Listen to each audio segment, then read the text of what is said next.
Indigène.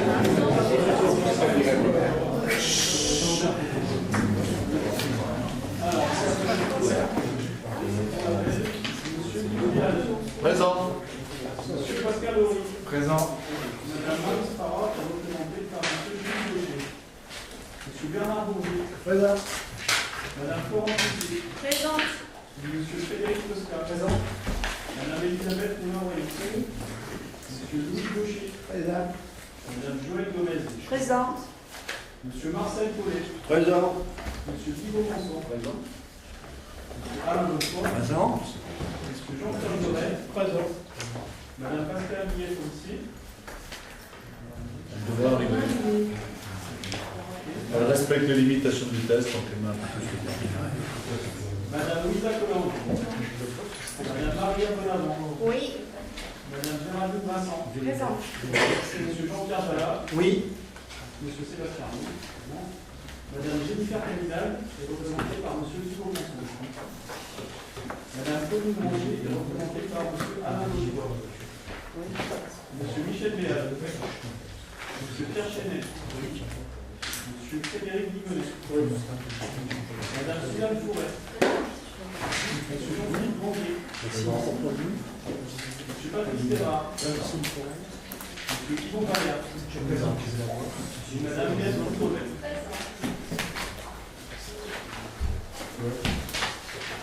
Merci.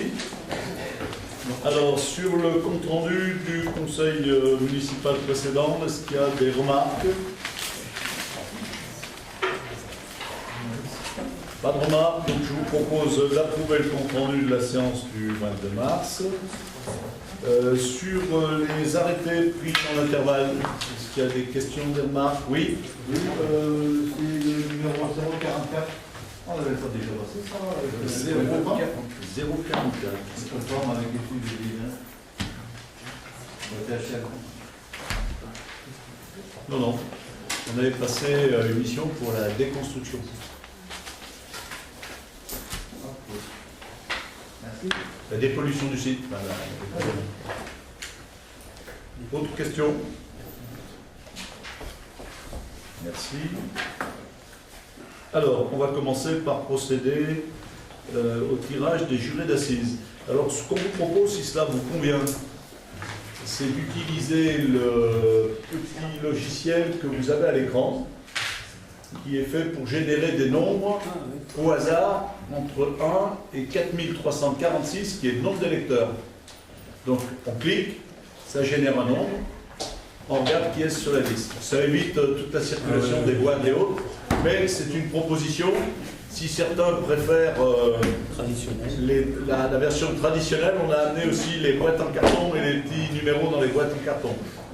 Est-ce que ça vous convient qu'on essaye d'utiliser ce logiciel? Salut. C'est bon pour tout le monde? Alors, qui va cliquer avec un doigt innocent? C'est toi, Joël, qui a le doigt innocent? Alors, tu peux appuyer sur le barré. Vas-y. 2154. Gribaud, André. Épouse Téchère, 1946. Très bien. Je vous rappelle que les personnes doivent avoir 23 ans dans l'année 2019.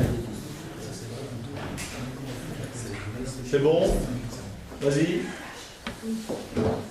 1447. Il va falloir qu'on informatise maintenant la liste électorale pour que ça aille plus vite de l'autre côté. Pardon, brevet Béatrice. C'est mal innocent. Et à la balle. Bon, vous avez bien fait de venir. Vous avez l'info en direct. 1151.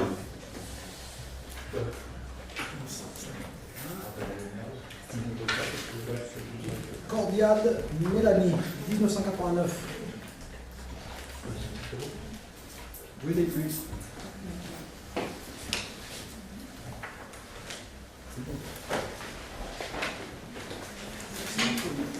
4245.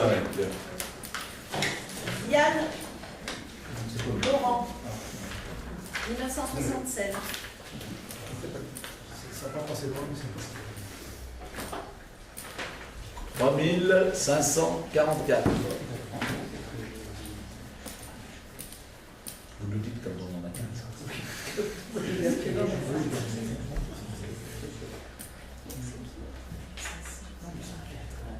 Reviron Marinette, épouse Hébrard, 1932.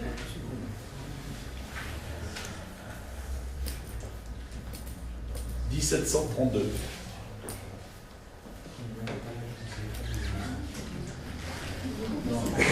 Madame Gay, rue des Alliés, 1927. Elle est dans les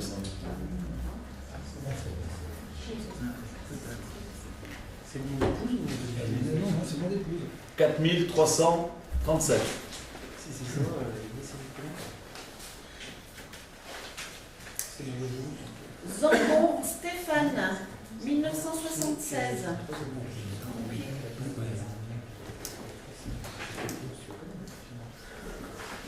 1828. Merci.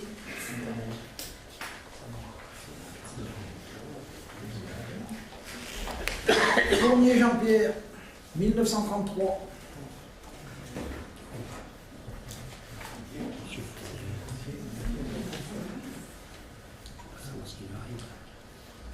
« 4142. Valais Aurélie. Nom de jeune fille, Vaillé. Non, c'est l'inverse. Vaillé, c'est Valais. Son nom, Non, c'est Valais. Valais. V-A-2-L-E-Y-E. Aurélie. 1975. 1306.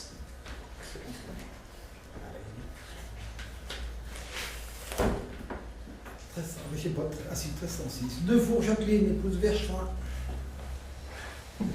Les sauvages.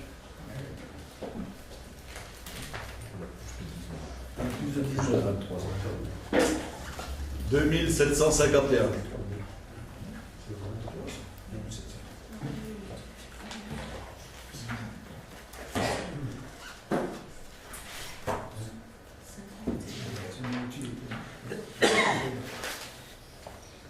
Marquez Jean-Pierre, 1948.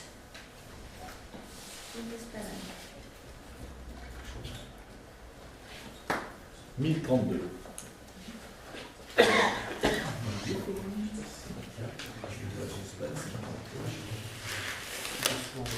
Clabaron Marie, 1947. C'est pas bien de le dire. Clabaron. C-L-A-V-A-R-O-N. Marie.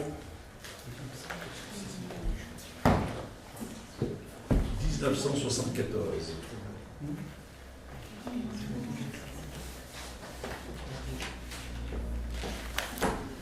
Ah, Juré Jean-Pierre. On fait fort aujourd'hui.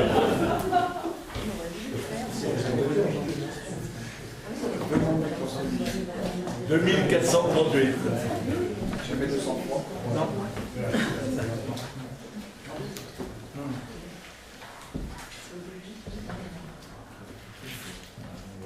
Lacroix David. 1975.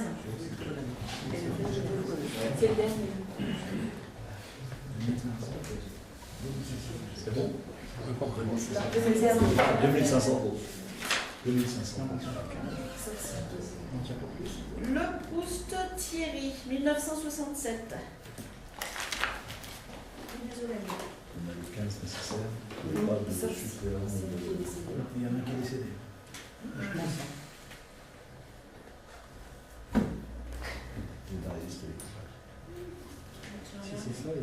Non, ça ne va pas rien faire. Merci. Alors, société publique locale. Donc, la société publique locale, à travers son conseil d'administration, a procédé à la modification de ses statuts sur un article visant à préciser l'objet. Donc, je vous lis l'ancien article. La société a pour objet de réaliser pour le compte de ses actionnaires et sur le territoire des collectivités territoriales et des groupements de collectivités territoriales qui en sont membres, l'exploitation des services publics à caractère industriel ou commercial ou toute autre activité d'intérêt général relevant de la gestion des activités de loisirs, d'hébergement sur le territoire communal et communautaire. Tout ça en musique. Et je vous lis le deuxième article. Donc c'est la fin qui change, c'est relevant de la gestion. Donc de la gestion, administration, exploitation, organisation ou animation des activités de loisirs sportifs, d'hébergement, de restauration scolaire, puisqu'on ne les avait pas dans les statuts. Donc touristique, de développement économique, séjour scolaire, puisqu'on ne les avait pas dans les statuts et qu'on a un agrément éducation nationale. On va recevoir d'ailleurs des premières classes là pour en juin, ainsi que toute activité des champs de compétences cités précédemment dans le champ d'action de l'aéromodélisme drone. Ce dernier point étant le fait que les gens de la SPL disposent de permis drone et du drone équivalent qui va avec, ce qui leur permet de produire des images pour le compte des actionnaires de la SPL. Voilà. Et donc, il faut que ce soit mis dans les statuts. Est-ce qu'il y a des questions par rapport à ça? Oui. C'est M. Gaillard qui s'occupe de SPL, c'est ça? Il a quoi comme statut exactement? Il est directeur. D'accord. Parce qu'il a une deuxième société ou aussi, j'ai vu sur mon historique. Les deux, il a une société à titre personnel de management ou de formation qui est marginale, mais il est directeur. D'accord.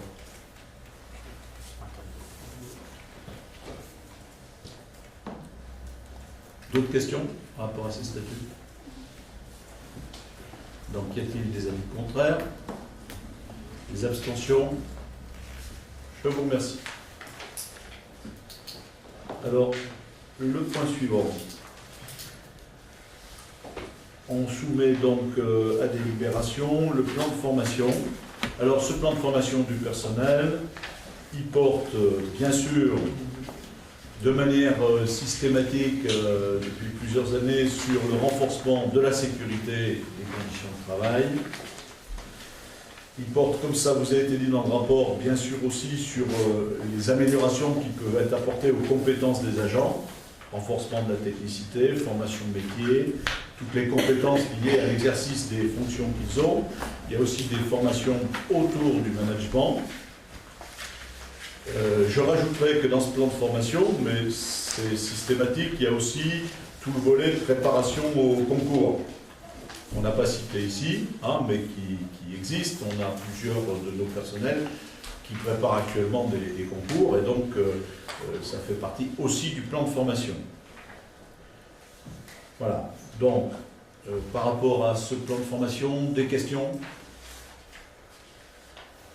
On essaye de manière assez générale, enfin on essaye pas, on accompagne tous les agents qui souhaitent avoir des formations, soit pour améliorer leurs conditions de travail, soit pour progresser d'une manière ou d'une autre, ou pour aller vers d'autres champs quand ils veulent éventuellement apprendre d'autres choses.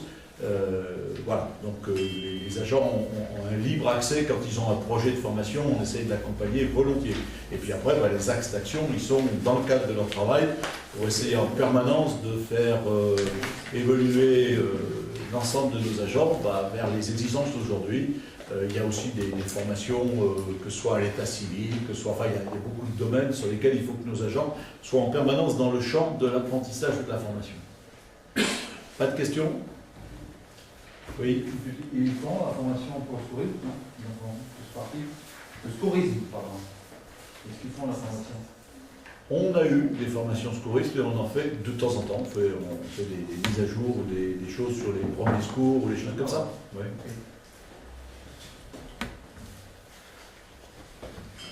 Donc de la même manière, je vous propose d'approuver les axes et bien sûr d'approuver leur mise en œuvre, en particulier avec le CNFPT, qui est un des lieux de formation au niveau départemental qui permet d'accompagner d'une manière de proximité par rapport à nos agents. Y a-t-il là-dessus des avis contraires? Des abstentions? Je vous remercie. La délibération suivante porte sur, alors on va dire, le renouvellement pour une durée de 12 mois d'un contrat. Alors avant on aurait dit contrat aidé. Et là on dit contrat, parcours, emploi, compétences. Voilà. La trajectoire de cette personne, elle était déjà avec nous depuis 1 an. Là, ça permet de prolonger son contrat sur 1 an et ça débouchera sur une consolidation de son emploi. Pardon? Tu veux dire un temps complet? Dans l'immédiat, elle n'est pas sur un Oui, temps oui. complet, elle est sur 20 heures. Ça débouchera d'abord sur la consolidation de son emploi. Et sans doute, mais ça c'est autre chose, sur un temps complet. Mais ça c'est autre chose. Il y a un CDI alors. Oui, D'accord. Non, mais c'est important. oui, oui. Alors, oui, un CDI, oui. Oui, un CDI, tout à fait. Oui, un CDI. Une petite question, mais on n'avait pas parlé quand on avait peut-être fait des études pour prendre des entreprises privées pour le nettoyage. Si, si, tout à fait. Mais non seulement on en a parlé, mais c'est déjà démarré, puisque l'entreprise s'occupe déjà de l'école élémentaire, pas de la maternelle, puisque sur la maternelle, on est encore sur une organisation qui préexistait. Elle a commencé à gérer une partie des gymnases, une partie de la MJC, les vestiaires du foot. Voilà. Bon, les premiers tours sont positifs. Je vous rappelle qu'on a essayé de faire un choix de prendre une entreprise qui n'était pas la moins disante, mais dans notre esprit la mieux disante en termes social. Social, environnemental, puisqu'il y a un peu les deux volets, c'est-à-dire qu'il faut que les gens travaillent dans de bonnes conditions, ce qui n'est pas toujours le cas dans des entreprises qui gèrent des personnes faisant du ménage. Et puis, il fallait qu'on ait la même qualité, voire une qualité supérieure, on va dire ça comme ça, hein, par rapport à tout ce qui peut être éco, en termes de produits utilisés, en termes de démarches par rapport aux lieux dans lesquels on est. Bon, pour le moment, il faut dire qu'il y a une satisfaction réciproque de nous et de l'entreprise. Et, pour le moment, des gens concernés des divers lieux. Hein, puisqu'on est attentif à suivre avec la directrice de l'école les résultats au niveau quotidien. Donc parce que chacun a appréhendé au plein sens du terme la manière dont ça pouvait se passer et quel pouvait être le résultat derrière. Donc on va dire aujourd'hui que le résultat est bon, tel qu'on peut le mesurer, et puis on va rester prudent, c'est-à-dire qu'on va avancer avec ce résultat-là qui donne satisfaction aux enseignants, qui donne satisfaction aux clubs sportifs dans les lieux où ils interviennent pour le moment. Donc l'entreprise est réactive, elle s'adapte aux besoins. Voilà, donc on verra d'ici quelques temps ce que ça peut donner. Et elle a joué pour le moment le jeu par rapport au... Alors c'est pas un beau terme, jouer le jeu. Elle a tenu ses engagements, c'est plus correct, par rapport au personnel qui était en place et qui pouvait être repris. Donc c'est aussi un des lieux où un certain nombre de personnel a trouvé un emploi permanent, qui n'ont pas été laissés à l'écart et qui avant travaillaient pour nous. Voilà. Sur ce poste de parcours emploi compétences, pour ne plus dire contrat aidé, y a-t-il des avis contraires, des abstentions? Je vous remercie. Alors, quelques admissions en non-valeur. Les deux premières délibérations portent sur des effacements de dette, donc des procédures de surendettement qui s'imposent à nous, hein, mais qui doivent faire l'objet après de délibérations, bien sûr. Donc, la première porte sur le budget de l'eau pour une somme de 859 €. Il porte en fait sur 3 dossiers, l'un de 63 €, l'un de 389 €, l'un de 407 €. On va délibérer par délibération. Là-dessus, il n'y a pas de questions? Des avis contraires? Des abstentions? Je vous remercie. Ensuite, on en a une deuxième sur toujours de l'eau, je pense. Non, la commune. Budget commune. Alors, avec 619,55 €, 21,79 €, 268,65 € et 329,11 €.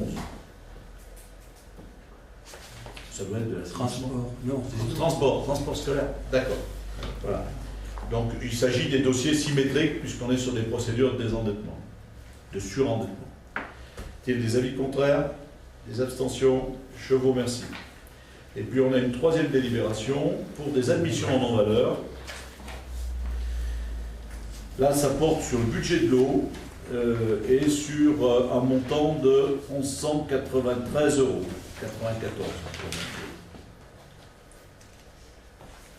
Ça, peut-être un jour on le reverra, ce n'est pas une procédure de surendettement, hein, mais pour le moment, on ne peut pas le recouvrer. Les avis contraires? Les abstentions? Merci. Alors, on a reçu, après le traitement du budget, avec un peu de retard, une demande de subvention de l'association Move Jeunes. Demande qui, les années précédentes, était honorée au niveau de 120 €. Alors, je le soumets à votre délibération avec un commentaire. Je crois que cette association est en train de modifier ses structures. Donc je ne suis pas sûr qu'on revoie cette demande l'année prochaine, parce qu'en fait, elle est en train de prendre une dimension un peu différente et moins locale. Par contre, il y a un exemple très simple. Hein. C'est une association qui vient de mettre en place et d'animer une exposition au niveau des AVA il y a, je ne sais pas, un mois, avec de jeunes artistes. Et c'est une association qui a apporté sa collaboration tout au long des mois précédents à diverses manifestations importantes. Je sais par exemple qu'elle avait très largement contribué à animer la journée de la Virade, où un certain nombre de groupes avaient fait défection et où à travers eux, ils ont pu rétablir un plateau, une animation l'après-midi et de la musique. Donc c'est des gens qui ont été réellement présents sur la commune avec une réelle activité, y compris en ce début d'année. Voilà, donc moi je me permets de vous reproposer ce montant de 120 €, bien que leur demande soit arrivée un peu décalée par rapport aux autres. Oui. Est-ce que cette association perçoit des subventions d'autres collectivités? Et si oui, lesquelles? Je vous avais posé cette question en commission, vous n'aviez pas été en mesure de me répondre. J'aimerais savoir. Eh bien, je ne vous répondrai pas plus pour l'année 2018. Ce que je sais, c'est que pour l'année 2017, j'en sais foutre rien, 2016 plutôt, mais par exemple, elle avait reçu une subvention de la région de 1 000 €. Mais ce n'était pas une subvention à l'association, c'était une subvention au Téléthon. Donc là, il y a un distinguo. Nous, c'est une subvention à l'association. Je ne suis pas sûr qu'ils aient d'autres subventions, mais j'en ai pas le détail. On pourra leur poser la question. C'est intéressant de leur poser la question, hein, de demander s'ils ont d'autres subventions de fonctionnement, on va dire. Hein. S'ils ont des subventions liées à des événements, c'est plus l'événement que l'association qui est subventionnée.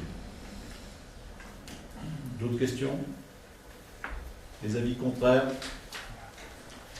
Les abstentions? Merci. Alors, bâtir et loger. Vous avez dû repérer que dans la rue des Allières, on avait démarré un chantier. Démolition et maintenant construction pour ce qui est de la maison médicale. Voilà.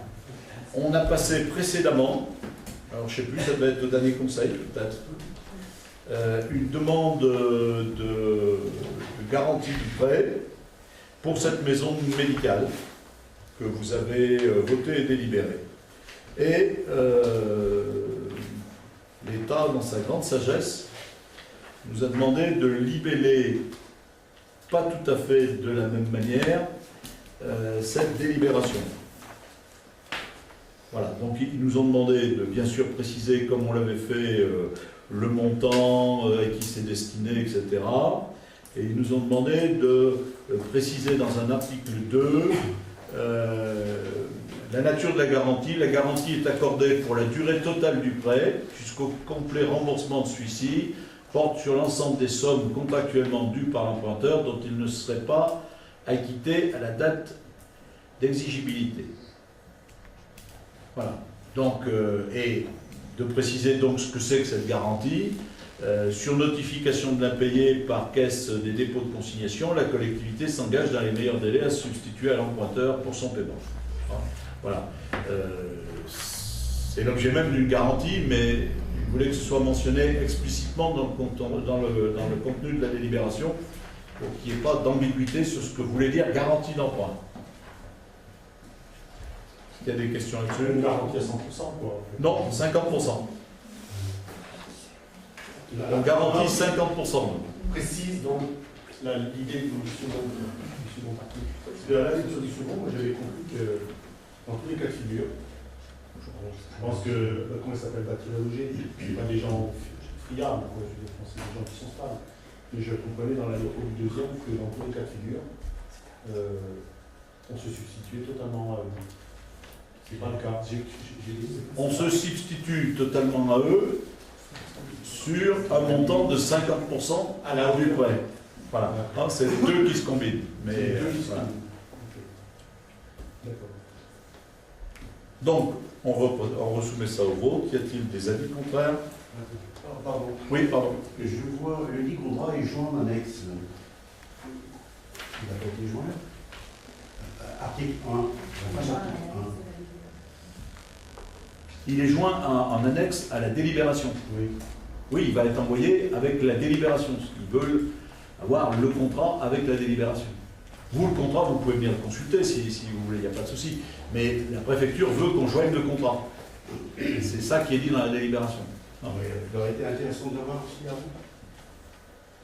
Mais vous pouvez le consulter sans souci. Je peux même vous le passer si vous voulez ici. Il n'y a pas de souci. Hein. C'est des pièces consultables. On ne peut pas vous envoyer des tonnes de papier, mais c'est à votre disposition, il n'y a aucun souci. Y a-t-il des avis contraires? Des abstentions? Je vous remercie.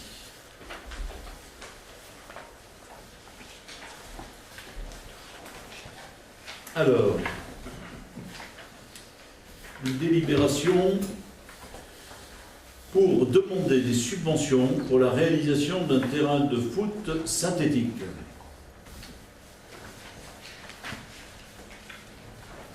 Donc, il ne vous a sans doute pas échappé qu'il y a quelques mois, lors de la révision des compétences concernant la communauté de communes, nous en avons profité pour faire lever un point de blocage qui était le fait que les terrains synthétiques ne dépendaient que d'une compétence communautaire et que donc nous étions dans l'incapacité d'intervenir sur ce champ.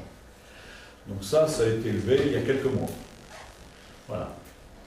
Ensuite, il ne vous a sans doute pas échappé que vous avez voté dans la section d'investissement des crédits d'études permettant de lancer une étude sur la faisabilité de cet équipement. Et aujourd'hui, troisième étape, alors ce qu'on peut dire sur cette, on va dire étude, c'est que finalement elle nous donne maintenant une épure financière pour la réalisation d'un terrain synthétique et elle nous souligne un certain nombre de problématiques liées au site. Alors, le commentaire que j'en fais, mais on aura l'occasion évidemment d'en reparler, en fait, dans l'idée communément admise, on va dire comme ça, ce terrain de foot synthétique, il était bien vu sur le terrain en stabilisé.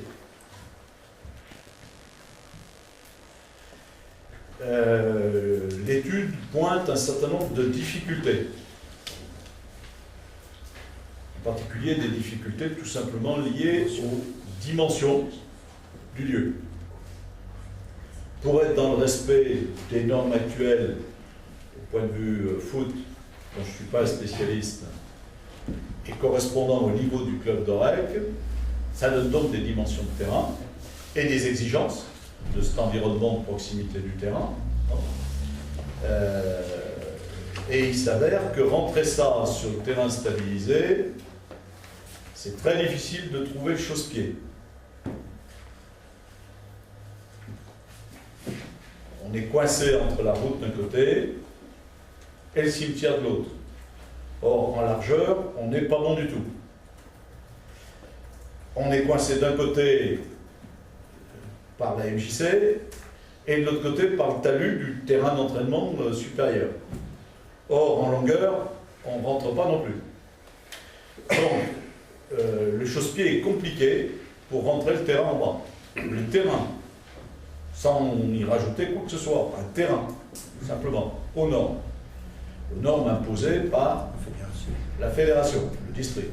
Voilà.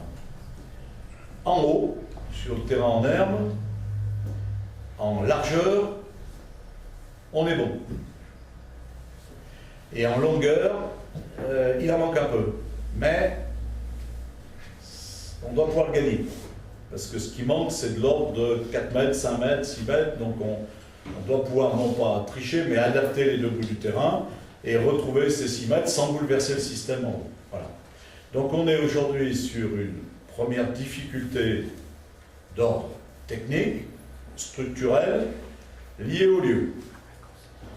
Qui est que là où c'est le plus facile à réaliser, c'est sur le terrain en herbe. Là où c'est plus difficile à réaliser, c'est sur le stabilisé. Au-delà de ça, on peut craindre que si on réalise sur le stabilisé, on doit se lancer dans un certain nombre d'investissements annexes sur les vestiaires. Par exemple, le vestiaire, il doit avoir comment on appelle ça, une cage de sécurité, un tunnel de sécurité pour mener les gens au terrain, si on l'utilise en compétition. C'est pas du tout le cas en bas, même s'il y a des vestiaires autour. Le vestiaire du bas, il n'est pas aux normes. En bas, vu les dimensions structurelles, si on agrandit, on ne sait plus où on met ni une tribune, ni rien du tout. Voire même comment on clôt par rapport à la chaussée. Voilà. Donc il y a des difficultés techniques qui viennent contrarier les choix qui semblaient un peu spontanés. Voilà.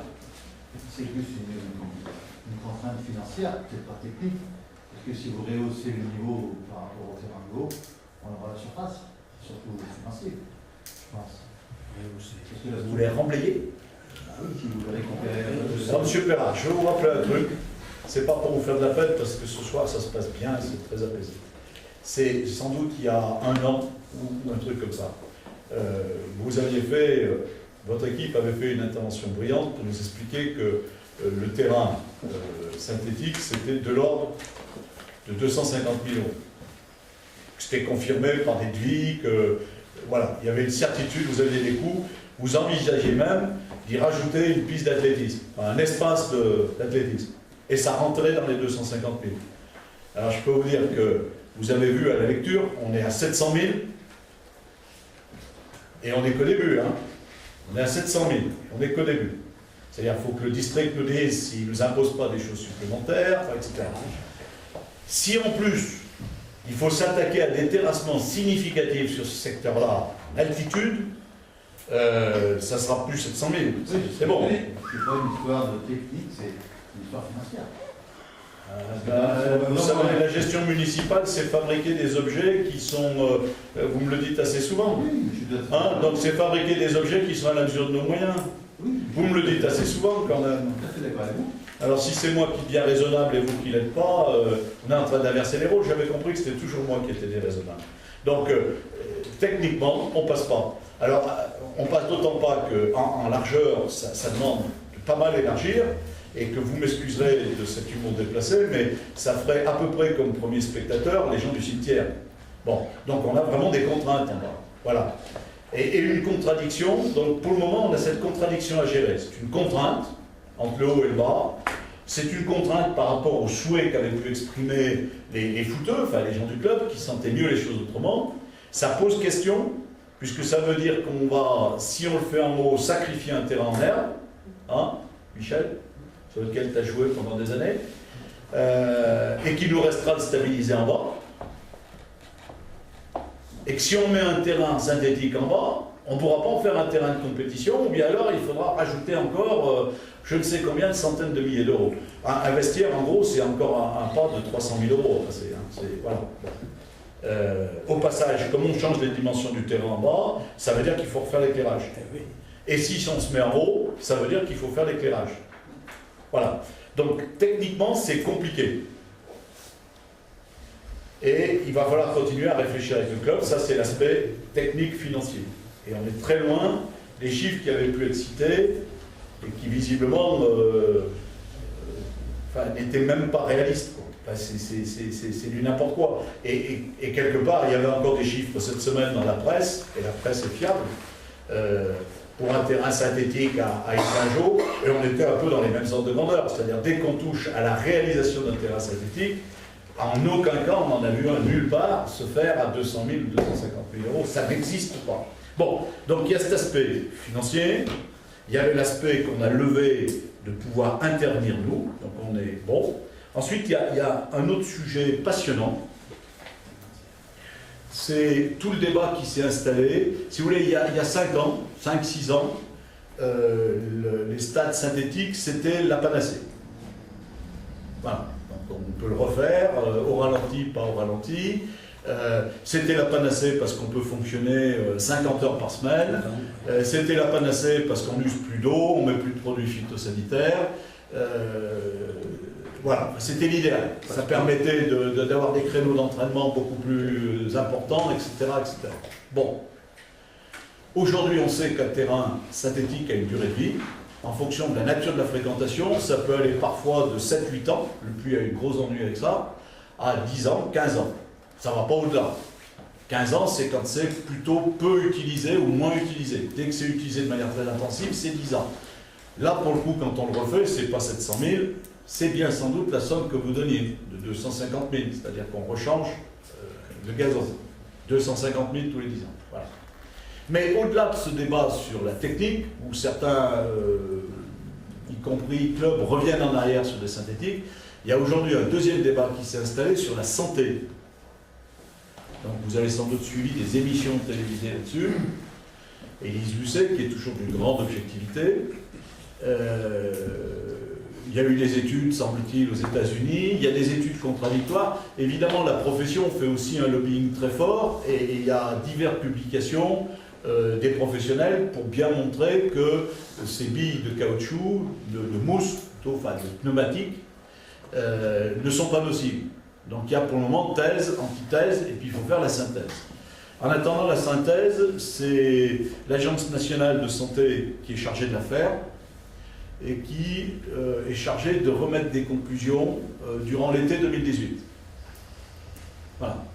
Donc pour le moment, à beaucoup d'endroits de France, comme chez nous, les décideurs politiques sont suspendus à cet avis de l'Agence nationale de santé, voire à des techniques alternatives qui sont là aussi plus coûteuses et qui n'ont pas tout à fait fait leur preuve. C'est-à-dire qu'il ne faudrait pas que pour corriger quelque chose dont on pressent qu'il peut poser le problème, on aille vers quelque chose qui ne soit pas opérant. C'est-à-dire qu'il faut aussi du recul.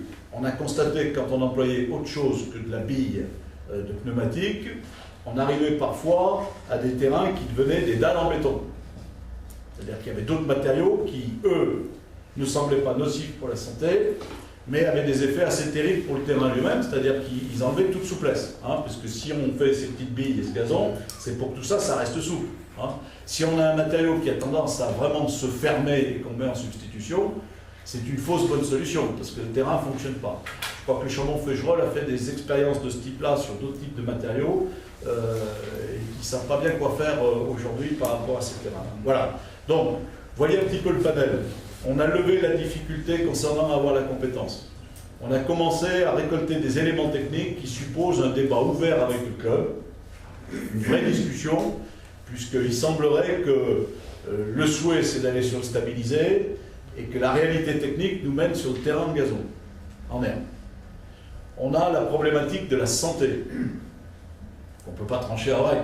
C'est pas moi qui vais vous dire qu'il faut mettre des billes en caoutchouc, ça va être bon pour la santé des joueurs. Donc le problème est posé, il faut que des autorités sanitaires répondent. Et on a le problème du montage financier.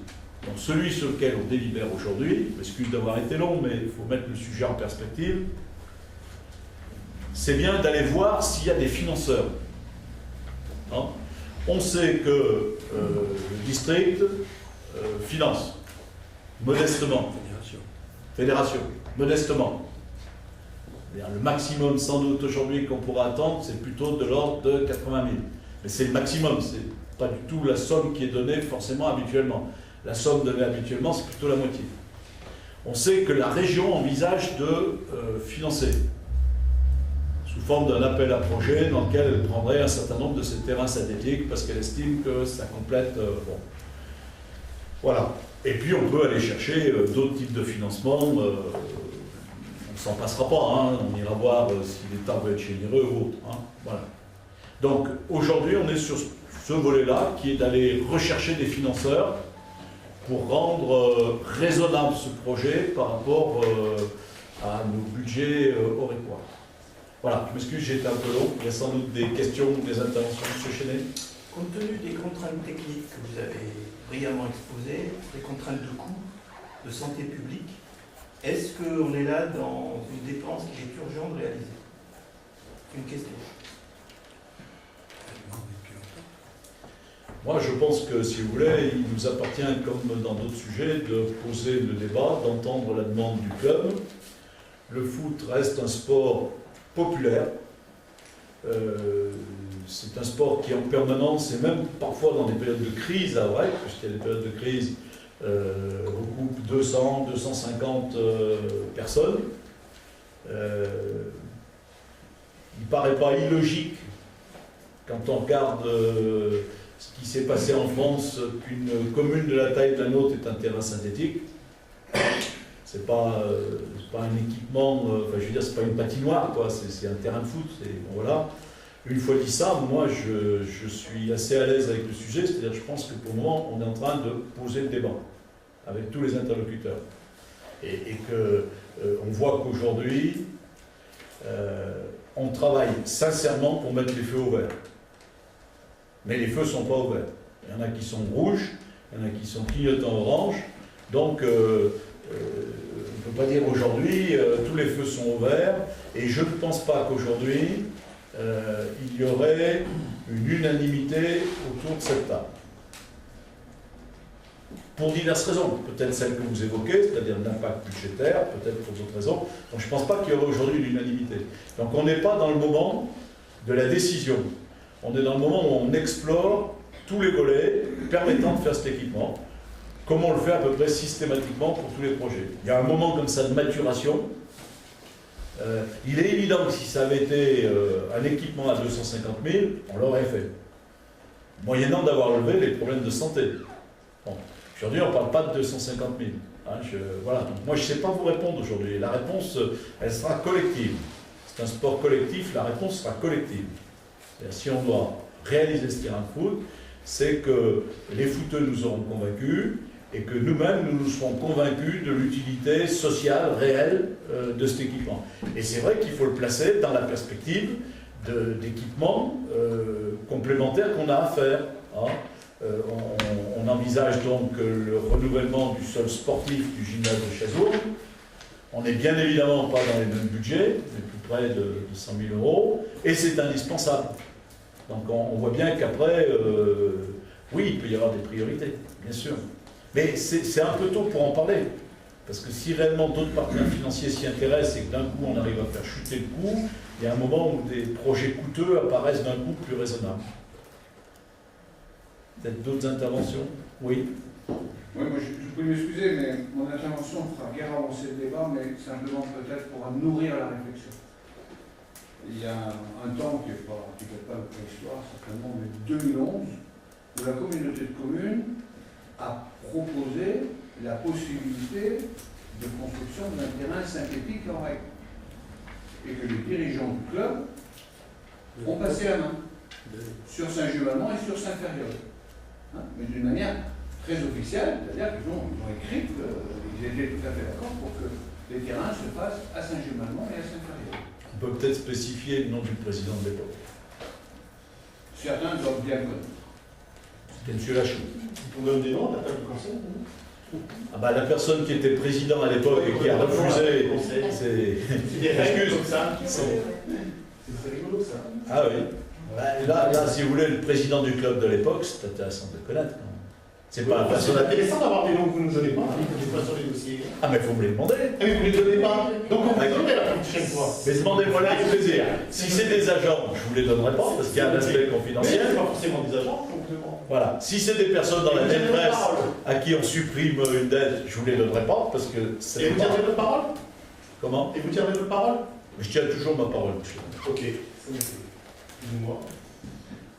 Donc, je termine brièvement. Je pense que effectivement, on a laissé passer quelque chose. Bon, le train était en gare, on n'y est pas monté dedans. Maintenant, moi, les chiffres qui sont là, simplement, mais je sais que tu mettras toute ton énergie, tout ton cœur, toute ta force pour aller chercher effectivement de la subvention. Mais au point où on en est encore aujourd'hui, il y a quand même un très fort montant d'emprunt et une très forte ponction sur notre autofinancement pour la réalisation de cet équipement. Bon, mais j'ai bien entendu que cette décision sera effectivement soumise à notre délibération, à notre avis, après que tout ait été dit et nous. Mais je tenais quand même à dire, c'est quand même dommage, à un moment, on a laissé passer un peu. Oui, c'est plus que dommage, mais c'est comme ça. Oui, ben après, Plus que dommage. c'est fait. Plus que dommage. Donc là, c'est bon, ou est-ce qu'il y a d'autres interventions? Sébastien? Pardon. Et puis Pascal. Au début, M. Chinel, je n'ai pas senti d'urgence dans ce qui a été présenté par M. le maire aujourd'hui.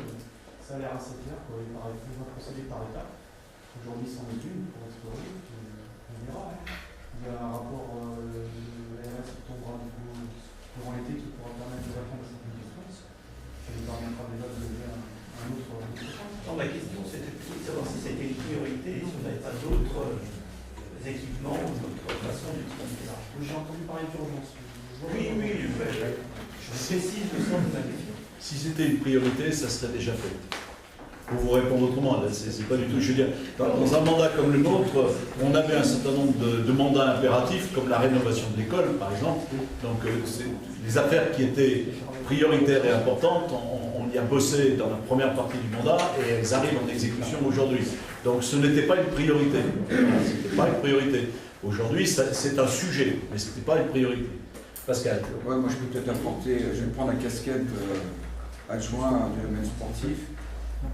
J'ai été parent, moi, de footballeurs sur Orec. Donc j'ai connu il y a de nombreuses années la difficulté pour des jeunes Orecois de pratiquer le football, notamment en période hivernale ou en période de forte pluie. Et à l'époque, je n'étais pas au sein du conseil municipal, mais quand j'amenais mon fils et qu'il devait jouer sur le terrain d'en bas avec, on va dire, un courant d'eau qui passait au milieu du terrain, je me disais, mais pourquoi on n'a pas une meilleure structure sur Orec?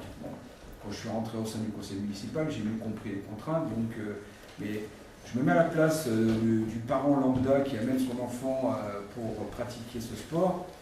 Effectivement, vu de sa fenêtre, il voit une commune en plein développement, qui a quand même de belles infrastructures par ailleurs, et il doit s'interroger sur le fait de dire, mais pourquoi pour mon enfant, je n'ai pas de meilleures conditions d'exercice de ce sport?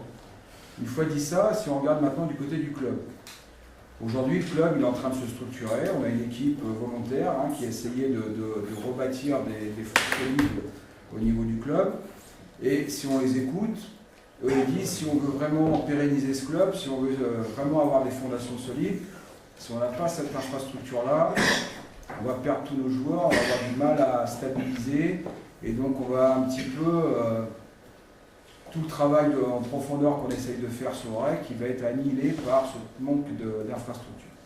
Donc après, je ne sais pas, pour répondre à votre question, M. Chenet, est-ce que c'est une priorité du mandat?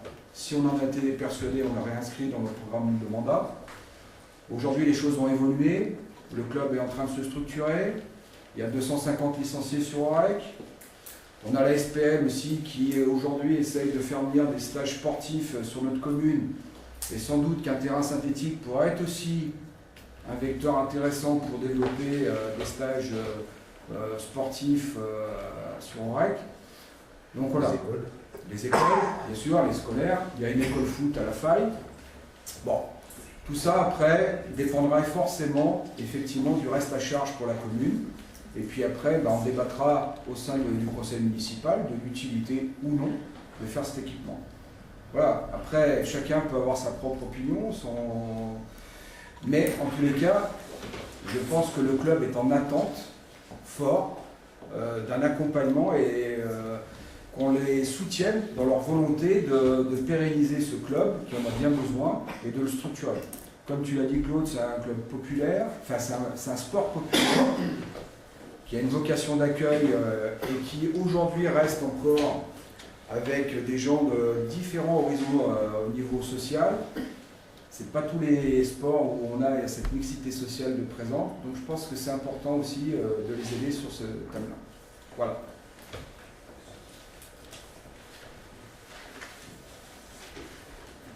Ça sera un sujet fil rouge, c'est bon pour aujourd'hui ou quelqu'un veut rajouter quelque chose?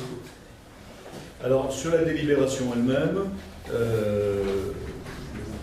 il est évident que le plan de financement, c'est le plan de financement d'aujourd'hui, parce que si on arrive au projet d'un ordre de grandeur, on sera ailleurs, on va voir quels seront les retours. Mais c'est la bonne manière de tester la volonté de nos partenaires d'apporter ou pas de l'argent, mais d'aller voir quelles sont les collectivités qui sont prêtes à s'engager à nos côtés. Hein. Voilà. Donc, pour cette délibération qui donc consiste à solliciter des subventions, y a-t-il des avis contraires? Pardon. On vote pour quel montant exactement? Alors, vous votez pour les montants qui sont indiqués dans la délibération, c'est-à-dire 645 959 hors taxes, et les admissions sont fausses. Voilà, c'est faux, donc on va pas voter le truc qui faut juste. Une fois de plus, vous présentez les chiffres faux. Tu fais le total, c'est pas ce montant, c'est 619 204. alors, Il y a un déclarant 7784. Voilà. vous pouvez voir un hors taxe et un décès. C'est pas 27 000 euros. Non. Alors, il faudrait rectifier dans la délibération. Qu'est-ce qu'il y a une calculette? Vous l'avez fait? Les 27 754, 57. Vous dites 619? 204. 646, il doit être bon, mais je ne sais pas vous dire. C'est à mon avis la décomposition. Alors, ça a assez peu d'importance, je m'excuse, hein, mais ça a assez peu d'importance parce qu'en fait, pour le moment, on délibère sur un volume financier pour aller chercher des subventions. Il est bien évident qu'on est dans une préétude, on n'est même pas dans une consultation d'entreprise et qu'on n'a pas de devis. Hein. Donc on sait qu'on est sur un socle minimum, pas maxi, hein, minimum. Hein. Mais le mini, c'est combien? C'est 119 ou 647? C'est 647, mais on va mettre 619 parce que je ne sais pas ce qu'il y a dedans. Je ne vais pas aller le chercher. Mais oui, vous êtes en rendez-vous alors les 27.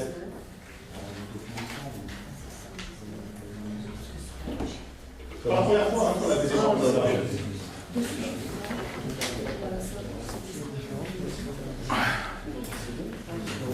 Alors, je vais vous donner les explications. On a 555 091 sur la première partie du devis qui est tout le terrain, football, plateformage, etc. On a 5% d'imprévus qui ont été rajoutés dans le devis qui représente 27 754. C'est quoi ça, c'est 27 000? C'est dans le devis fait par le bureau d'études, c'est imprévu, la rubrique imprévu. 27 700. Ça, c'est la prévue, ça. C'est ça qui manquait. Ensuite, on a le reste, c'est les C'est autres. imprévu, il est dans le devis de, j'ai pas compris de qui en fait, excusez-moi. Du bureau d'études. Du bureau d'études. Voilà. Qui sont laissés de Et marge. donc, c'est ces 27 000 de marge de 5% sur les travaux, hein, pas sur les honoraires, 555? Oui. qui fait donc le chiffre de 646 000 que vous avez. Donc il faut rajouter sur la délib, mais Ouais, voilà. Il faut rajouter sur la délib les 27 000 d'impôts. C'est bon? Ça vous convient?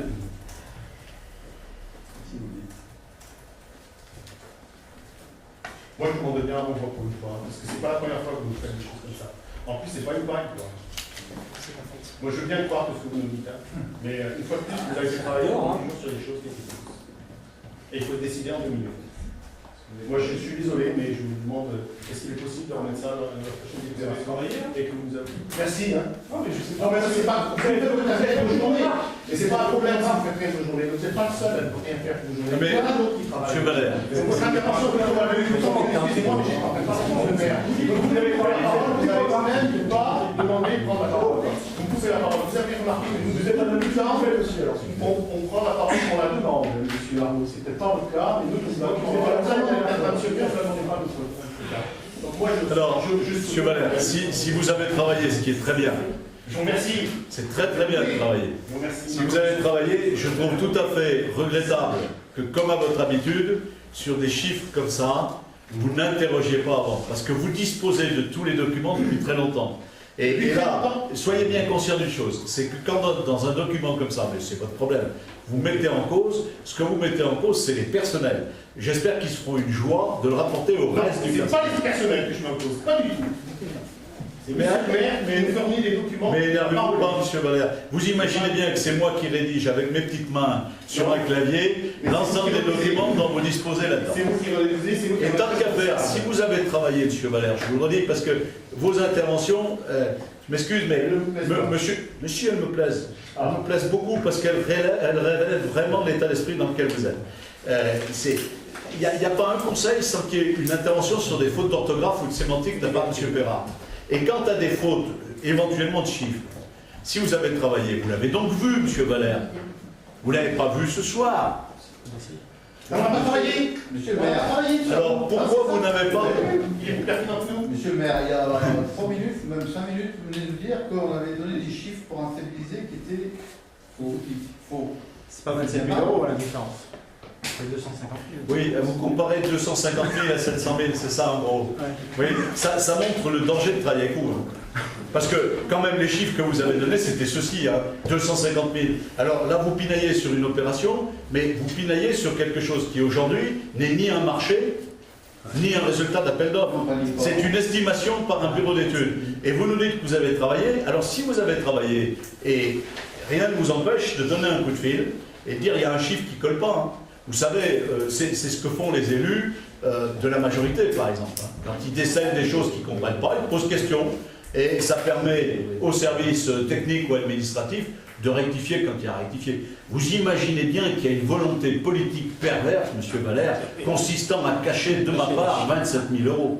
Vous êtes vraiment sur un monde, mais c'est extraordinaire et fantastique. Vous êtes ailleurs, sur une autre planète. Allez, M. Chédé, vous voulez dire quelque chose? Oui, une remarque par rapport à ce qui vient d'être dit. Pour ce qui est du Flash Info, vous nous demandez d'envoyer nos textes plus d'un mois avant l'apparition du journal.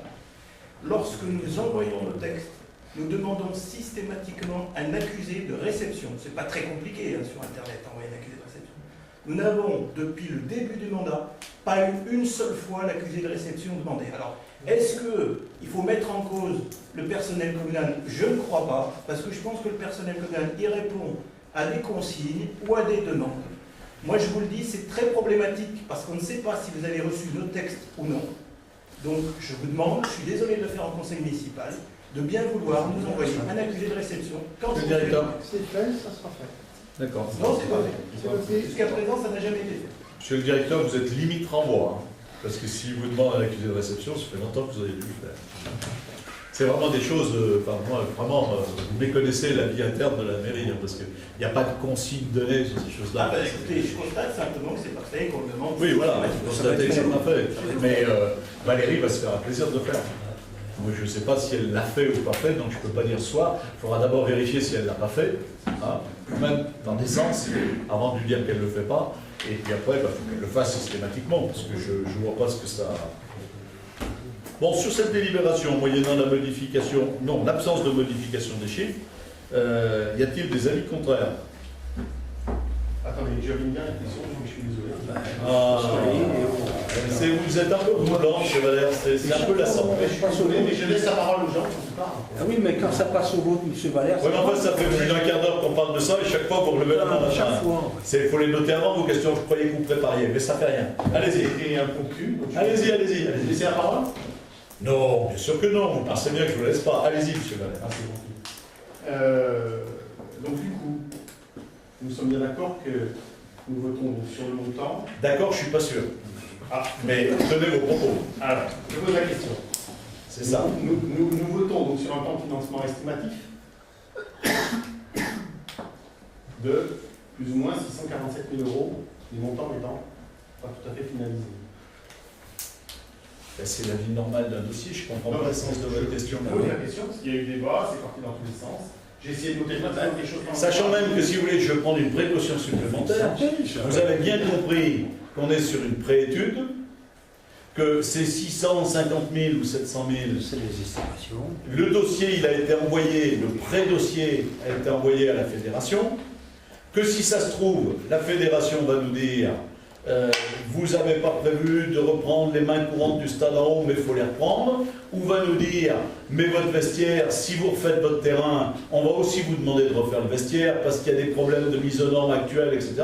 Moi, je n'en sais foutre rien. C'est-à-dire pour le moment, on a estimé la part travaux de réalisation d'un terrain synthétique. Et on attend des retours techniques et financiers de la fédération. Et la santé. Voilà. On attend d'autres choses, hein, on les a évoquées, le débat sur la santé. Mais il est bien évident que ce projet aujourd'hui, on est à l'état de pré-projet. Mais c'est bien sur ces pré-projets qu'en général, on va à la recherche de financement. Parce que l'information que j'aimerais pouvoir vous livrer d'ici quelques semaines ou d'ici quelques mois, c'est on est tout seul avec la fédération, la région vient, l'État veut bien participer. Vous savez, je veux même faire une lettre, mais sans illusion. Mais je veux faire une lettre à la communauté de communes pour lui demander si elle envisagerait de participer à un synthétique à REC. Parce qu'il faut toujours avoir le sens de l'histoire et de l'humour. Voilà. Parce que poser ma question, je fais juste remarquer. Comment? J'ai pas eu le temps de poser ma question, je vous fais juste remarquer. Vous n'étiez pas arrivé au point d'interrogation? Ah ben non. Allez-y. Non, je ne peux pas me permettre ça. Je vais vous couper la parole. Rien, Vous avez raison. C'est pénible, hein? Non. Ah, c'est bon. Surtout quand on se parle. Allez, passe au vote. Et puis surtout qu'on est attentif à travailler. C'est bon, monsieur Valère? On peut passer au vote? Je ne suis pas président. Ou si vous voulez finir. Vous êtes sûr que c'est bon, monsieur Valère? C'est les choses rentrées, après ça fait des ulcères. Je ne sais pas vous répondre à l'heure. Alors, y a-t-il des avis contraires? Des abstentions? Je n'ai pas pu compter là-bas. 3? 2? Soyez clairs, sur la liste de M. Perra, il y a 2 abstentions. Excusez-moi, oulala, je vais gaffer en plus. Je vais gaffer parce que je ne sais plus où habite votre collègue de droite là. Donc il y a bien 2 abstentions là-bas, c'est M. Valère et... On est d'accord? Et M. Perra, non? Très bien, ok, on a bien vu, c'est 2 et 2. Hein. 3 contre et 2 abstentions. Et 2 pour. Enfin 2 pour, le reste pour, parce que c'est pas 2 pour. Ok, merci. Je pense que les débats seront riches dans les temps à venir. On rentre dans des dossiers passionnants qui sont les dossiers d'adressage. Pour la plupart, ces dossiers ont été vus, enfin pour la plupart, je m'excuse, pour la totalité, ces dossiers ont été vus avec la commission d'urbanisme. Je vous rappelle, pour faire un rappel de méthode, alors on est dans la partie la plus difficile du travail, si je peux me permettre, et je remercie les élus qui y contribuent, et les techniciens, puisqu'on est sur les écarts, et que dans les écarts, il n'y avait pas de rue. Quand on va attaquer le centre-ville, il est bien évident qu'on devrait gagner du temps, parce qu'on n'aura à corriger que les rues qui auraient des homonymies, c'est-à-dire qui ne pourraient pas rester parce qu'il y aurait le même nom ailleurs, ou des choses comme ça. Donc le travail pourra aller plus vite. Par contre, dans toute la partie des hameaux, c'est la première fois qu'on met des noms, et donc c'est plus compliqué. La méthode, je vous la redis, on propose des noms, on sollicite la commission pour qu'elle donne son avis sur ces noms, et on écrit aux gens de chaque future rue pour leur préciser le nom qu'on propose. Dans notre esprit, il est bien évident que chaque fois qu'il y a un désaccord, si les gens de la rue se mettent d'accord entre eux, on prend ce nom. Sauf si d'un coup il pose problème parce qu'il est déjà affecté ailleurs, hein, c'est déjà arrivé. C'est-à-dire il y a des noms des fois lieux-dits qui sont à plusieurs endroits de la commune, par exemple, des choses comme ça. Et il est bien évident que même si les gens ont éventuellement du remords dans les jours qui suivent le conseil, on peut revenir. Mais après, quand c'est inscrit dans la banne, qu'on a fini le travail, on ne peut plus revenir parce que ça devient absurde. On a balancé ça au niveau national, etc. Donc on essaye au maximum de laisser les gens s'imprégner du nom, le choisir, le rejeter, le discuter avec les voisins, étant entendu que ce travail-là, c'est aux gens de le faire rue par rue, quoi, dans chaque secteur. Voilà. Donc je le redis. Donc par rapport aux dénominations que vous avez sur vos feuilles, compte tenu des remarques d'un certain nombre de personnes, il y a quelques modifications par rapport à ce qu'on avait envoyé. Hein. Si je dis une bêtise, tu me reprends, Bernard. Hein. Donc, sur la première délibération, on a donc la montée du buisson, qui reste montée du buisson et qu'on avait proposé comme telle, l'impasse de Borande, le chemin des Rases, le chemin du vieux village. Par contre, on nous a demandé de modifier l'impasse des Babets. Les gens n'aimaient pas trop les Babets. Et ils nous ont proposé l'impasse de la Forêt. Donc je vous propose aujourd'hui l'impasse de la Forêt. Ensuite, l'impasse des Poiriers. Les gens ont préféré garder l'impasse de la Pommeraie. Ce qui est compatible, puisque c'est différent des pommiers, on peut le prendre. C'est limite, mais on peut le prendre. Donc on prend l'impasse de la Pommeraie, à la place de l'impasse des Poiriers. Ensuite, on a l'impasse des Pommiers, l'impasse du Houx, l'impasse Verte Colline, la rue du Soleil Levant, l'impasse de l'Auvépine, le chemin de Gartou, la rue du Port et l'impasse des Petits Chalets. Je vous rappelle que pour chacune de ces voies, il faut le répéter chaque fois que vous avez l'occasion de le dire, la numérotation sera une numérotation métrique, puisque c'est la seule qui garde son efficacité dans le temps, même s'il y a d'autres constructions, et qui résiste aux numéros bis, triple, quadruple. Voilà. Sur cette première délibération, vous avez entendu les changements, les avis contraires, les abstentions. Merci. Ensuite, alors, sur le Bray, on a la dénomination maintenue du chemin du Bray. Au moment de ceci, on les garde. Impasse putain. Et alors ensuite, on a deux impasses qui sont en fait des impasses privées, sur lesquelles on avait proposé des noms, qui est l'impasse du Thym et l'impasse des Champs. Les propriétaires de ces voies, puisqu'il s'agit d'impasses et de voies privées, nous ont fait savoir qu'ils ne souhaitaient pas qu'on nomme ces voies. Donc, on ne nomme pas ces voies, puisqu'elles sont privées. Hein. Et ça veut dire que les gens, ils auront l'adresse sur le chemin du Bray, et il n'y aura qu'un point d'adressage, et il n'y aura qu'un point de boîte aux lettres. Ça ne montera pas dans le chemin, puis c'est un chemin privé, c'est une voie privée. Donc, à partir du moment où ils ne veulent pas qu'on les nomme et qu'on les numérote, eux, si un jour les secours doivent intervenir, ils auront le bout de la rue. Ils auront le bout de la rue, mais ils en sont conscients, c'est leur volonté. Hein. D'un côté, sur l'impasse du Thym, ils sont 3. Donc, ils sont moins, et sur l'impasse des Champs, on proposait, ils sont 3. Voilà. Bon, mais c'est des voies privées, ça leur appartient, ils sont chez eux. Hein. Donc on ne les nomme pas, celles-ci. Hein, on les annule. Ensuite, on a le chemin des Colchiques et le chemin des Noisetiers. On était sur deux cas particuliers, hein, parce qu'en général, on n'a pas de voies privées. Les voies, après, elles sont intégrées dans le domaine communal. C'est très rare qu'on ait des voies privées ou c'est des lotissements en cours de régularisation. Hein. Là, c'est deux voies particulières qui correspondent d'ailleurs à des zones, au moins pour l'une, un peu conflictuelles quant à l'ouverture à l'urbanisme de certains terrains.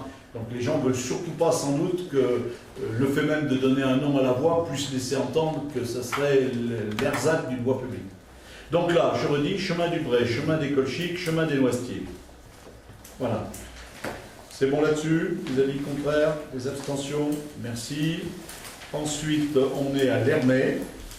Et à l'Hermé, on a fait une grande unanimité. Ah là, la commission a été très bonne parce qu'il n'y a pas eu de remarques. Donc on a la route de l'Hermé, la rue du Vieux-Chêne, la rue du Haras, l'impasse du Fagot, l'impasse des Érelles, l'impasse du Cré, l'impasse La Souchère et la rue du Bachat, dont on est très fiers. Les avis contraires, les abstentions, merci. Et ensuite, on monte sur le secteur de Mons, Beauvoir. Alors,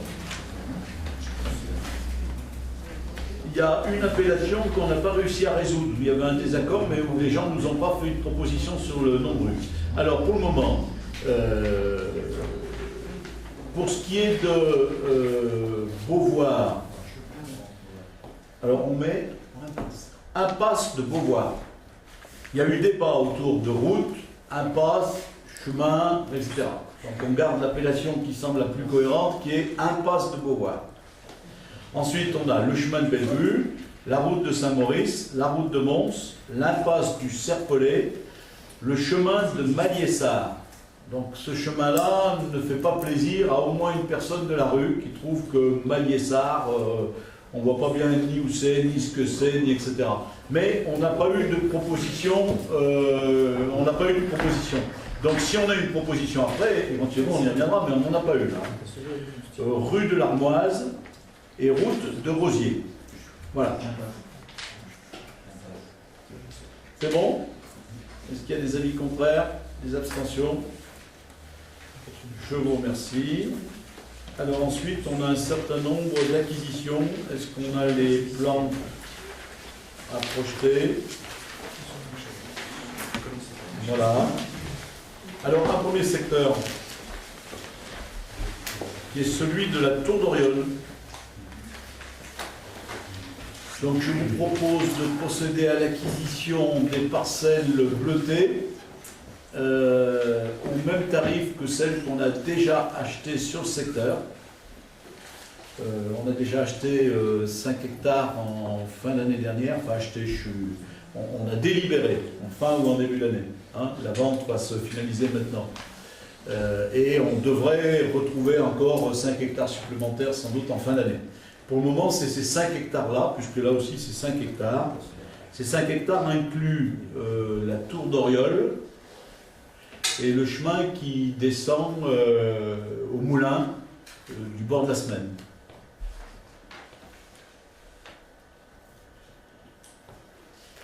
Pour un montant identique à ce qu'on avait proposé d'ores et déjà là-haut, qui est de 25 centimes du mètre carré. Ce qui représente une somme de 12 573 mètres carrés. Euros. Oui, parce que ça fait plutôt 50 000 et quelque chose de mètres carrés. Voilà. Des questions par rapport à cette acquisition? Oui. C'est pas par rapport à l'acquisition, c'est par rapport au tarif.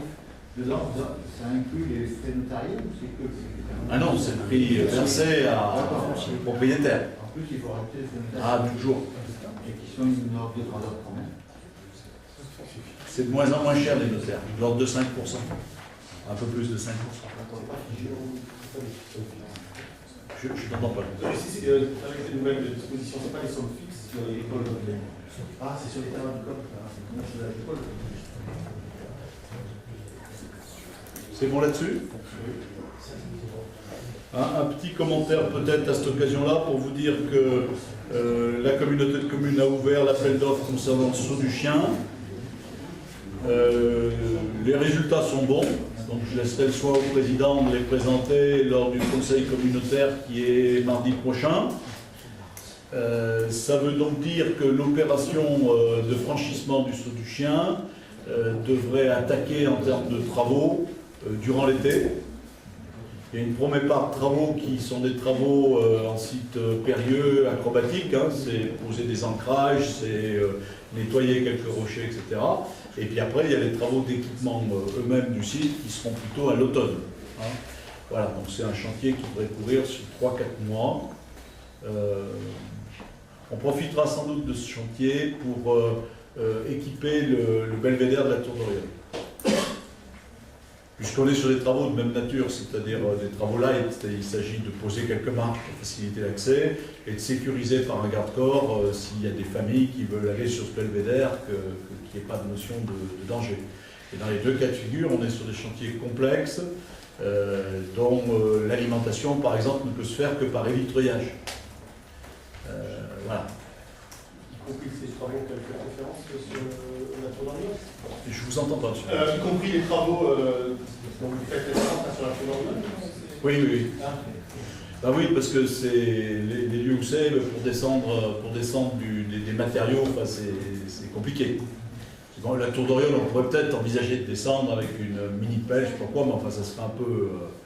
voilà. Et de toute manière, les travaux du Saut du Chien nécessitent de l'évitreuillage. Donc on aura une petite journée d'hélicoptère pour amener les matériaux.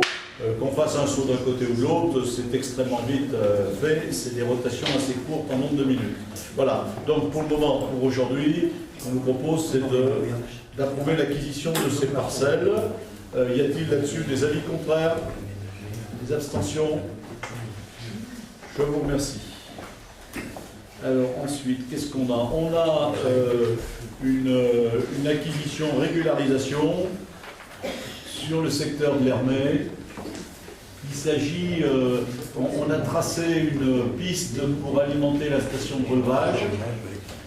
Et sur ce secteur, on achète une surlargeur de 1 mètre, 50 cm, pour améliorer la largeur du chemin tout le long, à monsieur Bruno Reviron, alors pour l'euro symbolique. Et qui s'est déjà mis à 50 cm de sa limite. Donc on avait besoin de ces 50 cm-là pour que le chemin soit confortable.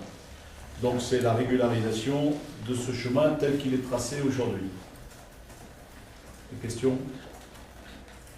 Des avis contraires? Des abstentions? On a pris un peu de retard sur le chantier de l'Hermée. Ça a été dû, il y a quelques semaines, à la pénurie de fibre optique.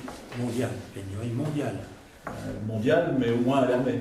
Mais c'était pas qu'à l'Hermée. C'est-à-dire qu'au moment où il fallait, donc on a différé, entre autres, les travaux de voirie, hein, parce que attaquer la voirie alors qu'on n'avait pas passé tous les réseaux, ça aurait été un petit peu ennuyeux. Voilà. Mais oui, voilà. C'est passé. Et donc la fibre est arrivée. Il y a eu une pénurie, puis c'est revenu et elle est passée. Voilà. Vous avez vu au passage, je donne l'info aussi, que finalement aujourd'hui, même Ouias a la fibre optique. Hein? Donc sur OREC, on n'est pas loin de vraiment avoir finalisé tous nos écarts, en plus d'avoir la fibre sur Ouias. Eh ben, c'est qu'il y a un embroglio de fils. Et voilà, et ils n'arrivent pas à trouver tout le monde. C'est pas ça. Ils ont vraiment... alors on nous a dit au départ, c'est des problèmes d'adressage. Mais dans la pratique, ils ont une technique assez bizarre. C'est-à-dire qu'en fait, ils savent le nombre d'abonnements dont ils vont avoir besoin. Donc, je sais pas, ça va être 250. Donc, ils implantent 250 fibres. Il faut qu'elles partent de quelque part, il faut qu'ils aient le lieu pour partir. Mais ils l'appellent comme ils veulent. Nous, par exemple, la rue de la Loire, aucune personne n'arrivait à obtenir la fibre. Parce qu'en fait, c'était place de la Croix. Alors, les gens, ils habitaient tous rue de la Loire, mais chaque fois que Orange tapait pour voir si c'était éligible, c'était pas éligible, puisque le boîtier, il l'avait posé place de la Croix. Donc, tant qu'il n'y a pas un technicien qui a dit « Moi, j'ai posé la rue de la Loire, place de la Croix », les mecs, ils répondaient « Non, non, vous n'êtes pas éligible. » Et on a un certain nombre de pataquès comme ça dans REC. Donc là-haut, ils ont posé les nombres de boîtiers nécessaires, et maintenant, il faut qu'ils trouvent la fibre qui doit aller chez madame ou chez un autre. Voilà. Et ça, c'est un sacré challenge. Bon. C'est un peu... Voilà. Bon. Donc sur cette acquisition à titre de l'euro symbolique de 114 m² et de 28 m², y a-t-il des avis contraires? Des abstentions? Si. Alors, un sujet plus important. Enfin, plus important, non, parce que l'accès à la station de relevage, c'était un sujet important. Je vous demande on va être obligé de retravailler sur notre PLU. Il y a eu un moment de timing un peu dommageable, c'est sur Mons en fait, là aussi on va citer un nom, hein, c'est l'exploitation de M. Bodial. On s'est raté, c'est-à-dire qu'en fait, dans les groupes de travail, il y a bien la chambre d'agriculture, les agriculteurs sont bien consultés, etc., etc. Et puis quand on a eu bouclé notre PLU, M. Bodial, il est venu me voir, coucou, bonjour, mon fils s'installe comme jeune agriculteur sur les terrains, vous voyez là. On m'a dit, bah, c'est bien dommage que ni la chambre d'agriculture, ni personne nous ait signalé que il fallait juste tirer un peu le trait pour que l'installation puisse se faire. Voilà. Donc, on est là entre une zone agricole, celle où il y a les bâtiments, et une zone naturelle que vous voyez en dessous. Pour autant, ça ne veut pas dire qu'il n'y a pas quelques champs, puisque vous voyez, il y a quelques prés ou quelques landes en dessous, c'est pas tout voisin. Voilà. Et il se trouve que le trait est resté là, parce qu'il était là. Et que comme on n'a pas eu l'information de l'installation de ce jeune agriculteur, on n'a pas mis les parcelles qui peuvent lui permettre de poser sa stabulation et un certain nombre de bâtiments. Voilà. Donc, on est obligé de faire une procédure de révision simplifiée. Alors, si je peux me permettre un commentaire, c'est tout à fait notre intérêt collectif, parce que c'est un jeune agriculteur, c'est un agriculteur performant. C'est une exploitation performante, qui a su bien traiter des choses, gagner son autonomie, travailler sur des circuits courts et de la vente. C'est des gens de qualité, qui font un travail de qualité. Ensuite, c'est un jeune agriculteur qui se consolide sur la commune. Et en plus, même en matière d'urbanisme, le village de Mons, il est au-dessus de la photo. Donc il est bien évident que l'installation sur ces parcelles, c'est la meilleure installation pour le village, puisque tout bâtiment agricole stérilise après des terres qui ne peuvent plus être construites autour. Il y a des rayons de protection. Et donc en fait, en rajoutant des bâtiments derrière les bâtiments actuels d'exploitation, c'est la meilleure manière de ne pénaliser personne. Donc c'est l'intérêt des gens du village, c'est l'intérêt de l'agriculteur et c'est le nôtre. On peut juste regretter, mais les uns et les autres, hein, on a échangé très sympathiquement. Si 2 mois avant quelqu'un avait attiré notre attention, il est bien évident qu'on l'incluait dans le PLU, même au dernier moment. Hein. Alors que là, on va se repayer une révision sur, soyons optimistes, 7 à 8 mois. Voilà. Donc, le sujet d'aujourd'hui, alors donc, le périmètre n'est évidemment pas définitif, puisqu'il y aura un groupe de travail. Enfin, on va avoir toute la procédure en raccourci qu'on a vécue dans la révision du PLU. C'est le monosujet. Mais de la même manière, il y aura une enquête publique à la fin. De la même manière, toutes les personnes associées devront participer. Chambre d'agriculture, services de l'État, services environnementaux. De la même manière, la commission d'urbanisme travaillera sur le document et reprécisera le périmètre. Alors là, les terrains, ça doit faire 2 petits hectares, 2 hectares. 2 hectares, ce qu'on a mis là. Hein. Alors le groupe de travail le reprécisera, si ça se trouve, le trait bougera un peu dans un sens ou dans l'autre. Hein. L'objectif, il est simple, il est clair, c'est de permettre l'installation du jeune agriculteur. Donc j'en ai parlé évidemment avec la Chambre d'agriculture, qui est favorable à ce projet, qui le soutient et qui l'accompagne techniquement. Hein. Voilà. Donc ce que je vous propose aujourd'hui, c'est de délibérer pour prescrire la révision du PLU, avec tous les petits articles qui vont bien. Est-ce qu'il y a des questions par rapport à ça? Est-ce que ça a un coût? Oui. Pour la commune, ça va avoir un coût, oui, bien sûr. Combien à peu près? Si vous le savez, c'est peut-être trop tôt pour le prématurer. On va avoir besoin d'une note sur l'aspect environnemental. Si vous voulez, c'est une petite démarche, mais qui est exactement comme une grande. C'est l'histoire des poupées gigoles. C'est-à-dire que ça ne veut pas dire qu'on peut, on peut pas dire c'est petit, donc c'est plus facile. Voilà. Je pense qu'on va pouvoir en interne, parce que le PLU vient d'être révisé, on va pouvoir en interne mener l'essentiel de la révision. Hein? Par contre, pour ce qui est par exemple de la notice environnementale, on va bien être obligé de la payer. Donc on va essayer de voir si le bureau d'études qui a fait l'étude environnementale sur la commune veut bien nous faire 1 page ou 2 pages et combien il nous prend. Mais on va avoir forcément à payer cette note technique. on va bien sûr payer le commissaire enquêteur. Donc quand on aura fini tout ça, on aura dépensé quelques milliers d'euros. Si on le fait en régie. Si on prenait un bureau d'études, ça serait beaucoup plus cher. Mais voilà, on peut tous le regretter, mais la discussion qu'on a eue d'ailleurs avec la Chambre d'agriculture, plus qu'avec le particulier, qui lui,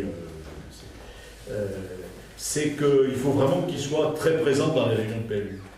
Et qu'ils portent bien l'intérêt de leur mandant, c'est-à-dire qu'ils aient bien recensé sur la commune et qu'ils aient anticipé. On ne va pas demander à l'agriculteur, lui, d'avoir la capacité d'anticiper. Lui, il arrive avec son projet au moment où il arrive avec son projet. Et finalement, ce jeune, c'est au moment où il a déposé son projet que la Chambre d'agriculture lui a dit « Mais tu peux pas, hein. Le trait, il n'est pas au bon endroit, tu ne peux pas faire ton bâtiment. Tu peux pas. » Il était à la veille de démarrer, c'est vrai qu'il demande les autorisations. Donc c'est plus l'investissement dans les PLU des chambres consulaires, des chambres d'agriculture, enfin, c'est eux qui doivent tenir la barque. Il ne faut pas qu'ils soient absents. Voilà. Mais les regrets ne servent à rien. L'important, c'est qu'on aille le plus vite possible pour permettre à ce jeune agriculteur de s'installer. Hein. Moi, c'est l'objectif. Hein. Oui. Il fait que du bâtiment agricole ou il va faire aussi une habitation? Je ne connais pas le projet dans le détail, mais a priori, il faisait une stabulation. Il est possible qu'il fasse un appartement lié à la stabulation. Hein. C'est son droit en tant qu'agriculteur. Je n'ai pas repéré ça sur le projet. Parce qu'il était à la veille de le déposer, mais il n'a rien déposé. Hein. Donc vous ne pouvez pas l'avoir vu ni en commission d'urbanisme. Moi, j'ai vu un bout de plan avec 2 carrés qui construit, mais je ne suis pas rentré dans le détail. La procédure est dite allégée. La procédure est dite allégée. Oui, c'est ça. C'est-à-dire qu'elle est allégée. Elle est allégée. C'est-à-dire que maintenant, avec les lois actuelles, dès qu'on transforme des surfaces, parce qu'on aurait pu dire, je dis ça juste, on est sur 2 zones naturelles. On se comprend, c'est-à-dire une zone naturelle agricole d'un côté, une zone naturelle je sais pas quoi de l'autre. Simplement, dans la NEH, on ne peut pas mettre des bâtiments agricoles. Voilà. Mais on n'est pas en train de rajouter 2 hectares pour faire un lotissement. On est vraiment dans la nature. Donc on aurait pu se dire, il y a peut-être bien un bout de procédure qui permet d'être plus efficace, plus rapide, on sort de l'enquête publique, bon, eh ben non. Elle est révisée, allégée, mais révisée, allégée, c'est tout le processus, y compris d'enquête publique, d'expression de chacun, etc. Voilà. Là-dessus, des avis contraires, des abstentions, je vous remercie. Alors, dans notre feuilleton de l'école,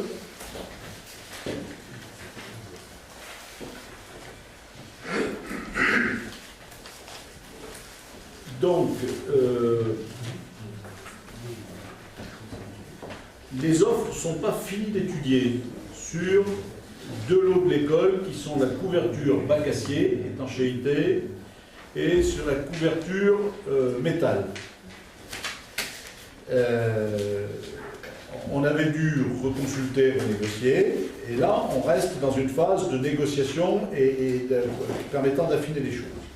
Voilà. Donc, ce qui pourrait nous arranger, si vous en étiez d'accord, c'est que moyennant les sommes maxi, vous m'autorisiez à attribuer les marchés, et bien sûr à vous rendre compte au prochain conseil, mais à attribuer les marchés dans l'intervalle. Donc c'est un peu atypique parce que normalement, je devrais être capable de vous donner le montant définitif et le nom de l'entreprise. Bon. Donc si vous en êtes d'accord, il faudrait m'autoriser, ça permet de gagner en efficacité par rapport à l'école. Si vous n'en êtes pas d'accord, on attendra le conseil de fin juin. Ça risque d'être un peu problématique par rapport au chantier, parce que ça veut dire qu'il y a des choses qu'on ne pourra pas commencer à discuter avec les entreprises dans l'intervalle, puisqu'elles ne seront confirmées que suite au conseil. Bon, alors je ne sais pas, est-ce que la formule vous convient, étant entendu que je vous rendrai compte fin juin, puisque ça veut dire que ces 2 lots seront attribués. Qu'en dites-vous? Ça vous convient? On est tendu sur cette affaire d'école parce qu'on a les vacances scolaires où il faut travailler, parce qu'on a tout un tas de choses à faire au fur et à mesure. Bon, alors, dans la même délibération, on avait des options sur des lots, et ces options sur des lots, elles correspondaient à la consultation qui a été faite pour l'installation de notre école modulaire dans la cour. C'est-à-dire qu'on ne savait pas ce que les gens allaient nous demander pour installer les Algeco, pour être clair. S'ils allaient nous demander des morceaux de fondation, s'ils nous allaient demander des raccords sur un certain nombre de choses, quelles étaient leurs exigences en termes... voilà. Depuis, maintenant, on sait. Hein, donc, ça veut dire que sur le gros œuvre, il faudrait qu'on rajoute une option qui représentait 47 966 € au niveau de l'appel d'offres, et que sur l'autre lot, qui est le lot 13, pour les mêmes raisons, c'est-à-dire pour des raccordements de réseau sur les Algeco. Hein, c'est un lot plomberie, sanitaire, chauffage, ventilation. Il faudrait qu'on puisse prendre l'option qui représentait 2304 €. Ces deux options étant indispensables pour l'installation des Algeco. Vous êtes sur le lot numéro 13. Oui, le premier lot c'est le lot numéro 2, démolition gros œuvre, et le deuxième lot c'est le 13, plomberie, sanitaire, chauffage, ventilation. Sur le premier... On se concentre plus sur ces deux-là ce soir. C'est-à-dire en fait ces deux lots, on ne pouvait pas les compléter avant, parce qu'il fallait d'abord qu'on sache ce que nous demandaient ceux qui venaient installer les Algeco. Et c'est fonction de ce qu'ils nous demandaient. Là, en l'occurrence, ils nous demandent des fondations pour un certain nombre des Algeco, pour des conditions de solidité, je dirais, de conditions antisismiques, etc. Donc, on a des parts de fondation à faire obligatoires. Si on avait pu les éviter, on aurait été bien content, on ne peut pas les éviter. Voilà. Ça vous va? Pourquoi ça n'a pas été compris là? Comment? Pourquoi ça n'a pas été marqué là? Parce qu'on ne le savait pas à la date où on vous a envoyé les choses. C'est-à-dire qu'il a fallu que les gens qui ont eu le lot, on va dire, Algeco, viennent, voient le site et nous confirment s'ils exigeaient ou pas des fondations. Bon, voilà. Donc, ils ont eu quelques exigences. Donc, si on peut, c'est pratique de... Voilà. Ça, c'est suite au marché des bungalows, quoi. Hein, voilà. C'est bon là-dessus? Pardon, vous pouvez répéter le montant. Alors, le montant du lot 2, c'est une option 4 qui représente 47 966 € et qui consiste pour l'essentiel à renforcer des fondations sur ce qu'on appellera le terrain de sport, c'est-à-dire l'endroit où vont être posés les Algeco. Et le lot 13, plomberie, sanitaire, chauffage, ventilation, c'est les réseaux pour amener aux Algeco, et là ça ne représente que 2304 €. On est en hors taxe. Là c'est pour tirer des réseaux pour alimenter les Algeco. Hein?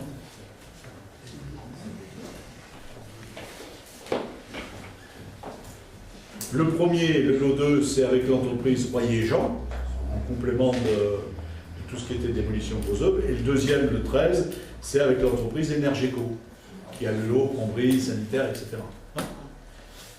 C'était des options prévues dans le marché qu'on consolide aujourd'hui parce qu'on a les réponses sur les Algeco. On a eu il y a 8 jours, hein, parce qu'on travaille là pour le moment en flux tendu, il faut vraiment qu'on... Enfin, le chantier a démarré, mais c'est... Là-dessus, des avis contraires, des abstentions. Je vous remercie.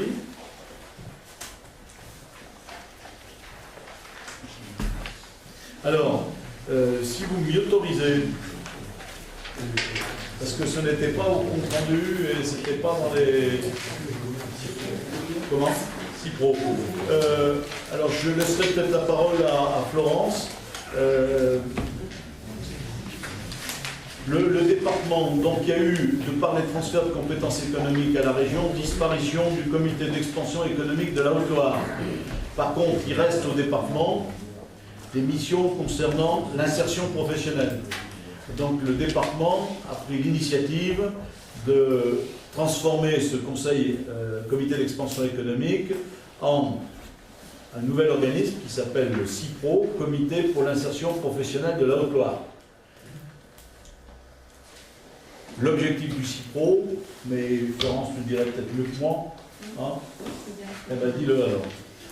Donc oui, tu as tout dit en fait, comité d'expansion. transféré à Auvergne-Rhône-Alpes. On garde au niveau du département tout ce qui touche l'économie sociale et solidaire. Donc le comité d'expansion a donc modifié ses statuts et il est devenu CIPRO 43, comité donc pour l'insertion professionnelle de la Haute-Loire. C'est un espace de service à vocation à faciliter l'émergence de projets contribuant au développement économique, social et solidaire des territoires au service de l'insertion professionnelle. Donc il aura pour mission de donner accès à un réseau de partenaires, faire connaître les dispositifs existants, mettre en lien les différents acteurs. Je vais juste faire un petit point sur les différents acteurs, puisque c'est assez important. En acteurs, on a l'ensemble des structures du territoire. Alors on a les collectivités territoriales et leurs représentants publics. Alors, on parle de communautés de communes, de communautés d'agglomération du Puy, de certaines mairies. Il y a également des conseillers départementaux qui font partie des partenaires. On a des opérateurs de l'économie sociale et solidaire et des organismes de formation également, comme les missions, j'en cite plus quelques-unes, hein, les missions locales par exemple. On a les associations Cap Emploi au niveau des personnes en situation de handicap. On a l'AFPA, l'ADAPI si ça vous parle, enfin voilà, plusieurs structures et opérateurs de l'économie sociale et solidaire. On a des organismes économiques également. On a des entreprises du territoire qui participent également au CIPRO et des personnes qualifiées. On a également l'État par le biais de la directe. Voilà, donc ça met en lien tous ces partenaires et tous ces acteurs.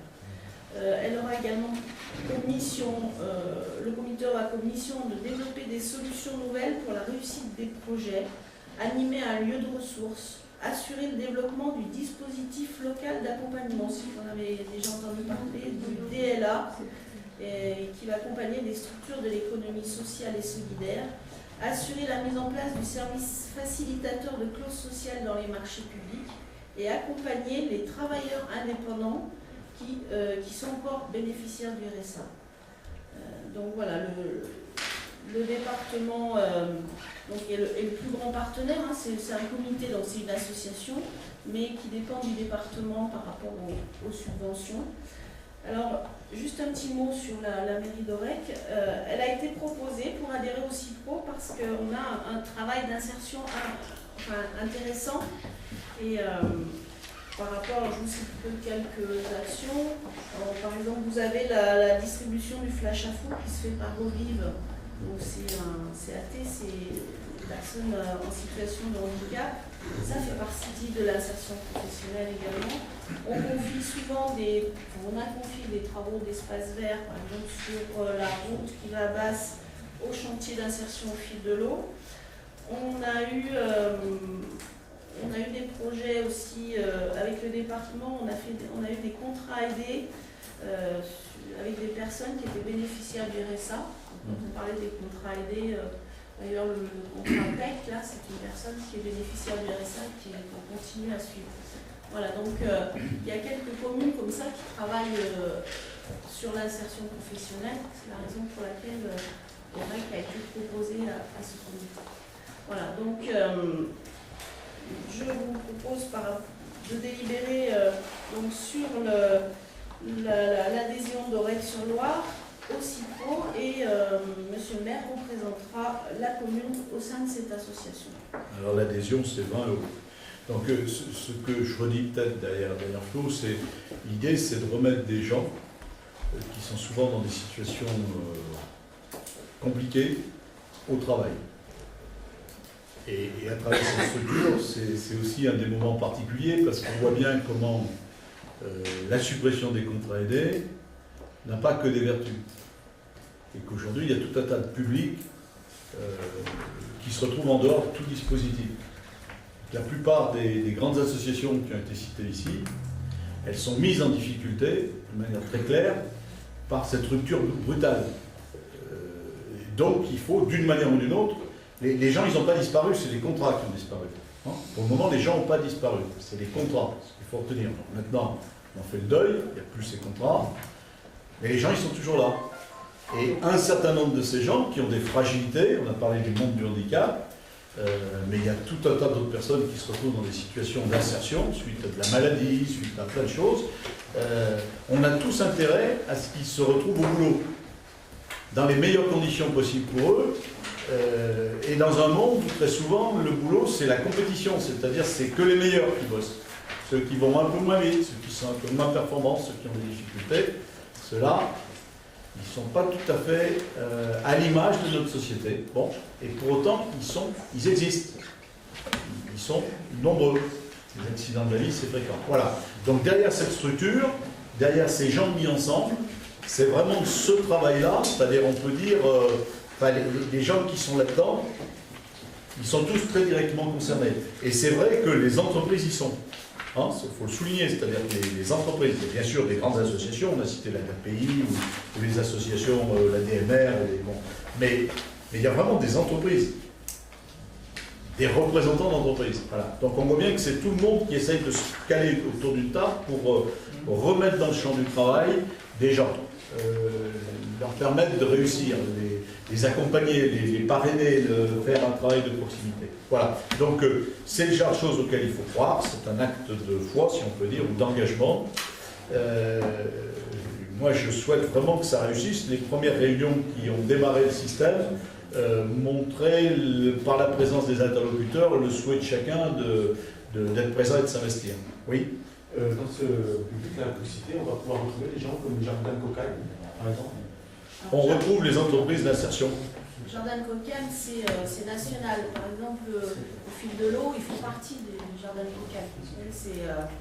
Mais il n'y a pas que de chantiers de maraîchage, il y a aussi tous les chantiers d'insertion qu'on peut connaître, que ce soit le 43 par exemple, coup de pouce à l'emploi, on a un point mégalithe dans le coin, on a voilà, des choses où on remet les gens au travail par un chantier au départ, parce que souvent il y en a qui reviennent de loin, des accidents de la vie qui ont mis les gens complètement à zéro, qui se lèvent plus, enfin, ça va très très loin et ces chantiers sont là pour remettre ces gens dans le travail.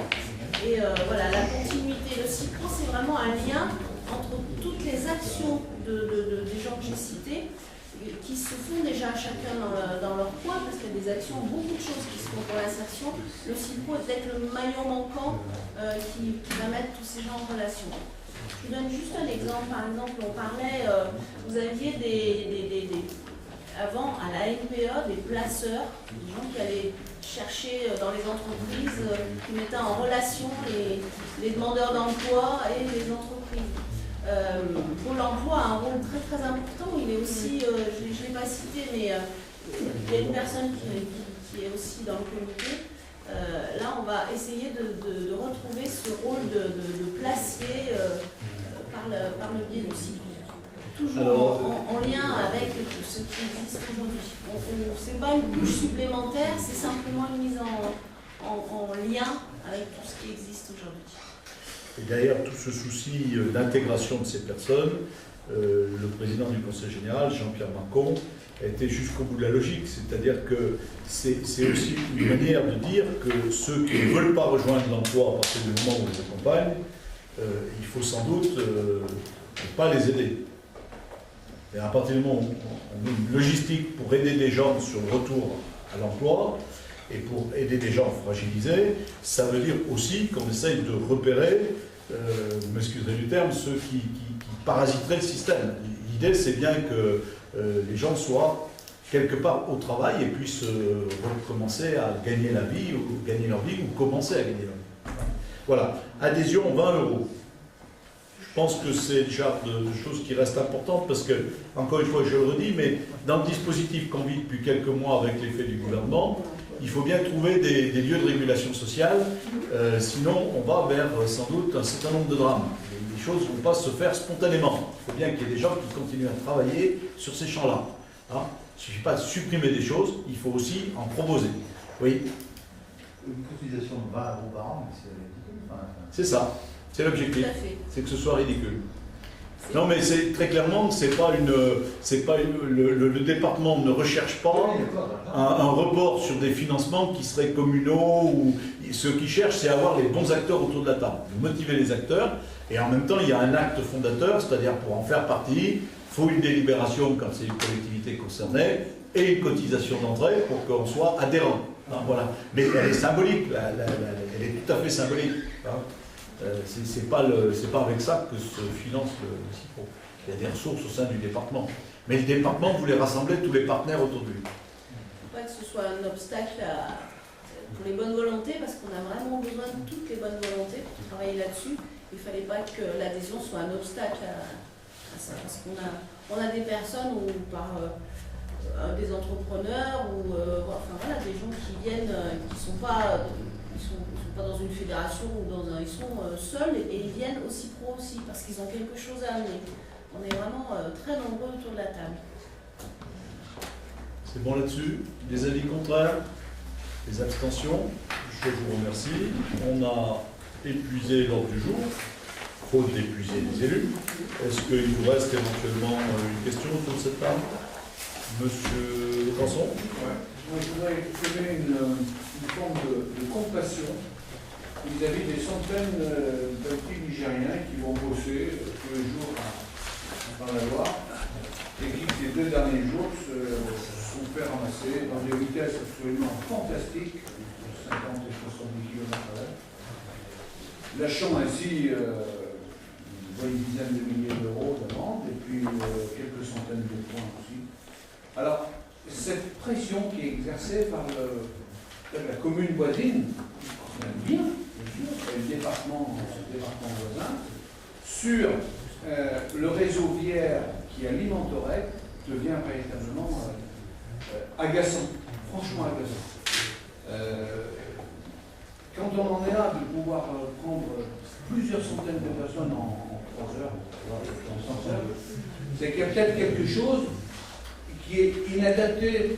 Moi, il ne me semble pas que les gens qui roulent à 60 à l'heure au gaucher puissent les traiter d'assassins, de ce qu'on veut avec ces mots qui sont peut-être employés par certains. Alors, je ne sais pas ce qu'on peut faire, c'est très difficile parce que ça dure depuis des années. Je me rappelle la limitation des camions. On a évité de justesse, la limitation du tonnage à 19 tonnes, qui aurait été excessivement préjudiciable pour nos entreprises. Mais c'est sans arrêt. Alors, bon, ces gens qui vont bosser, ils roulent à 60 km/h au crochet, moi je leur dis tout simplement, voilà.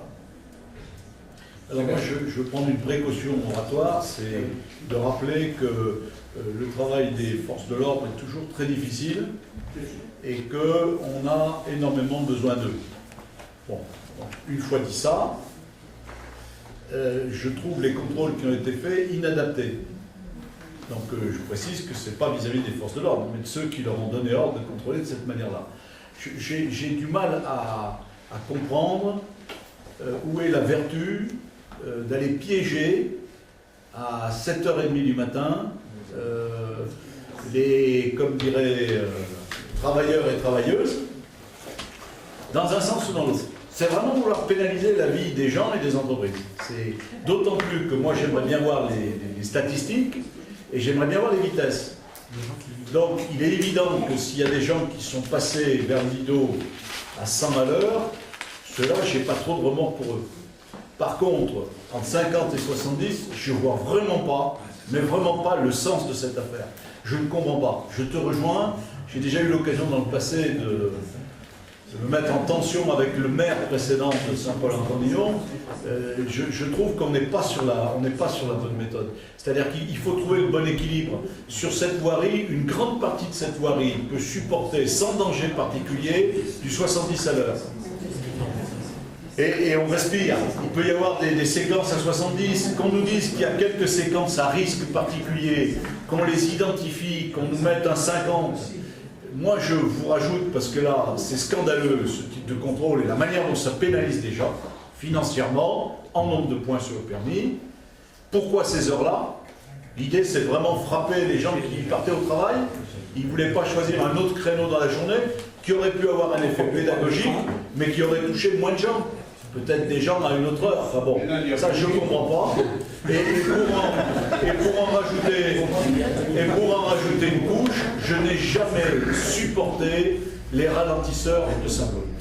Je les trouve absurdes, je les trouve dangereux. Les pompiers s'en sont plaints. Ils s'en sont pas plaints pour eux, ils s'en sont plaints pour les gens accidentés ou dans une phase critique qui devaient transporter sur Firmini. C'est monstrueux. J'ai été quelques jours là en Italie, j'ai constaté, au moins dans le secteur où j'étais, que tous les ralentisseurs étaient aux normes. C'est-à-dire qu'à la limite, ils pardonnaient l'erreur de conduite. C'est-à-dire que ça allait taper un peu si on passait un peu vite, mais ça réveillait. Mais quand même, alors que là, à Saint-Paul, c'est pas aux normes, c'est rien du tout. Donc oui, moi je partage ton indignation. Je trouve que là, il y a un jeu pervers. Alors, on a un débouché à Pont-Salomon sur la route nationale.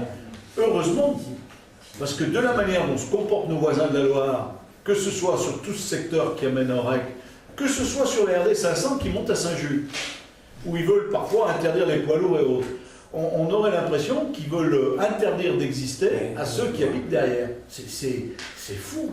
Donc qu'on régule pour les grands excès ou les quelques zones où il peut y avoir vraiment des dangers pour des gens qui sortent de chez eux ou autres. Ok ? Il y a tout un tas de secteurs de cette route, faites-en l'expérience quand vous la prenez. Quand on est le long de ce mur de la SNCF, il n'y a aucune sortie, il n'y a aucun mouvement possible. Donc pourquoi on est à 50? C'est absurde, c'est complètement absurde. Il y a jamais un Merci de ton propos. Vraiment merci.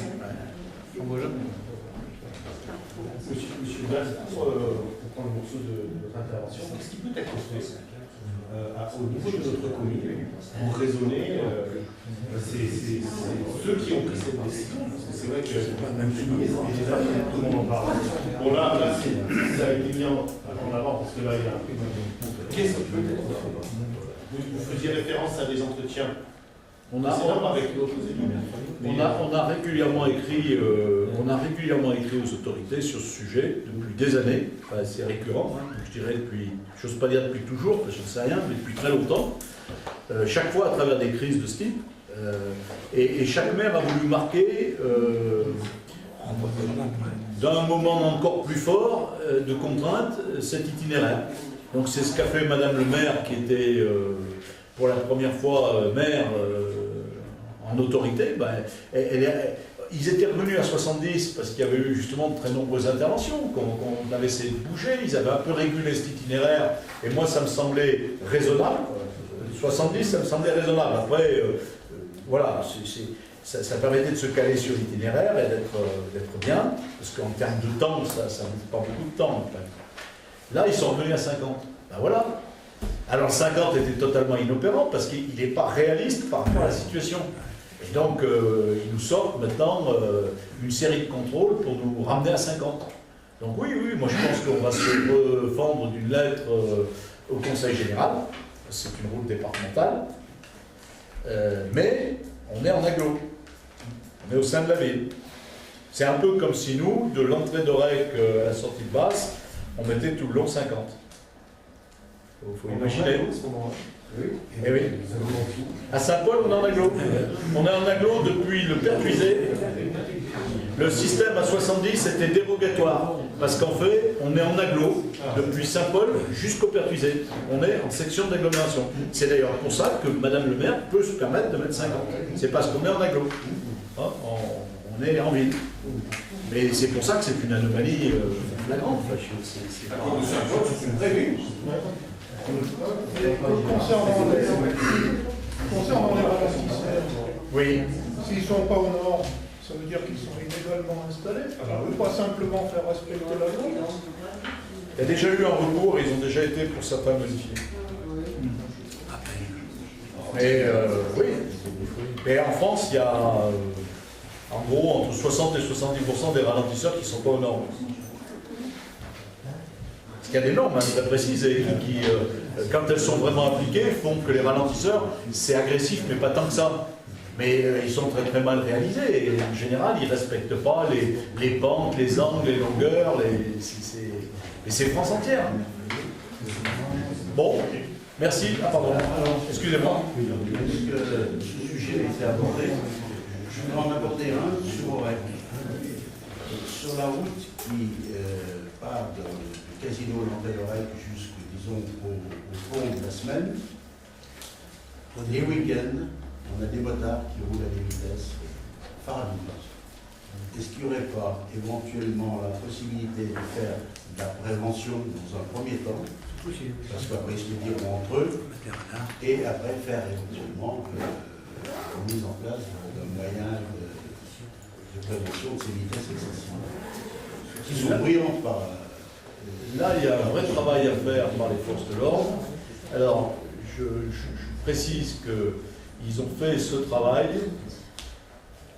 dans les mois qui ont précédé, là, en particulier, ils ont fait ce travail, par exemple, route de Basse, qui là est vraiment un travail d'essayer de cibler ce qu'on peut appeler les délits. On peut le dire, puisque ça a été publié dans la presse, mais par exemple, route de Basse, ils ont réussi à choper un gars qui, tous les jours, passait à 150. Donc là, c'est vraiment ce travail-là qui est plus compliqué que de mettre le véhicule 1h30 et que de choper 300 personnes à 1 heure où il ne se passe pas grand-chose et où il n'y a pas de danger. C'est un travail plus subtil, c'est-à-dire qu'il faut saisir, identifier. Nous, on l'a fait, alors c'est des choses, on ne peut pas trop faire de publicité là-dessus, mais avec nos panneaux pédagogiques, on a repéré les véhicules, les horaires. Hein, c'est-à-dire des gens qui, tous les jours, à la même heure, passent par exemple à 100 à l'heure, ou des Olanières. Et donc après, l'étape suivante, c'est d'identifier le type de véhicule, c'est pas trop compliqué, puisqu'ils passent tous les jours à la même heure et demie. Et puis après, c'est d'avoir une action sur les personnes. Donc ça, c'est un travail plus fin, quoi. Parce que, si vous voulez, sur cette route là-bas, les motards qui passent à fond la caisse, il n'y a pas trop de travail de prévention à faire. Je veux dire, eux, ils sont vraiment dans le seul travail, c'est de les choper. Là, pour le coup, contrairement à Saint-Paul, le seul travail, c'est de les choper. C'est d'arriver à faire un travail pour identifier et arrêter. Franchement, on a quelques délinquants routiers, c'est-à-dire que c'est le même problème sur toutes les voies. On a 4 à 5%, enfin même peut-être pas 4 à 5%, de gens qui se mettent vraiment en situation dangereuse et qui mettent les autres en situation dangereuse. Voilà. On a eu des morts de base, quand même. On a eu quelques-uns, de motos ou de choses comme ça. Voilà. C'est un exercice difficile. Bon, je vous remercie. Bonne soirée à chacun d'entre vous.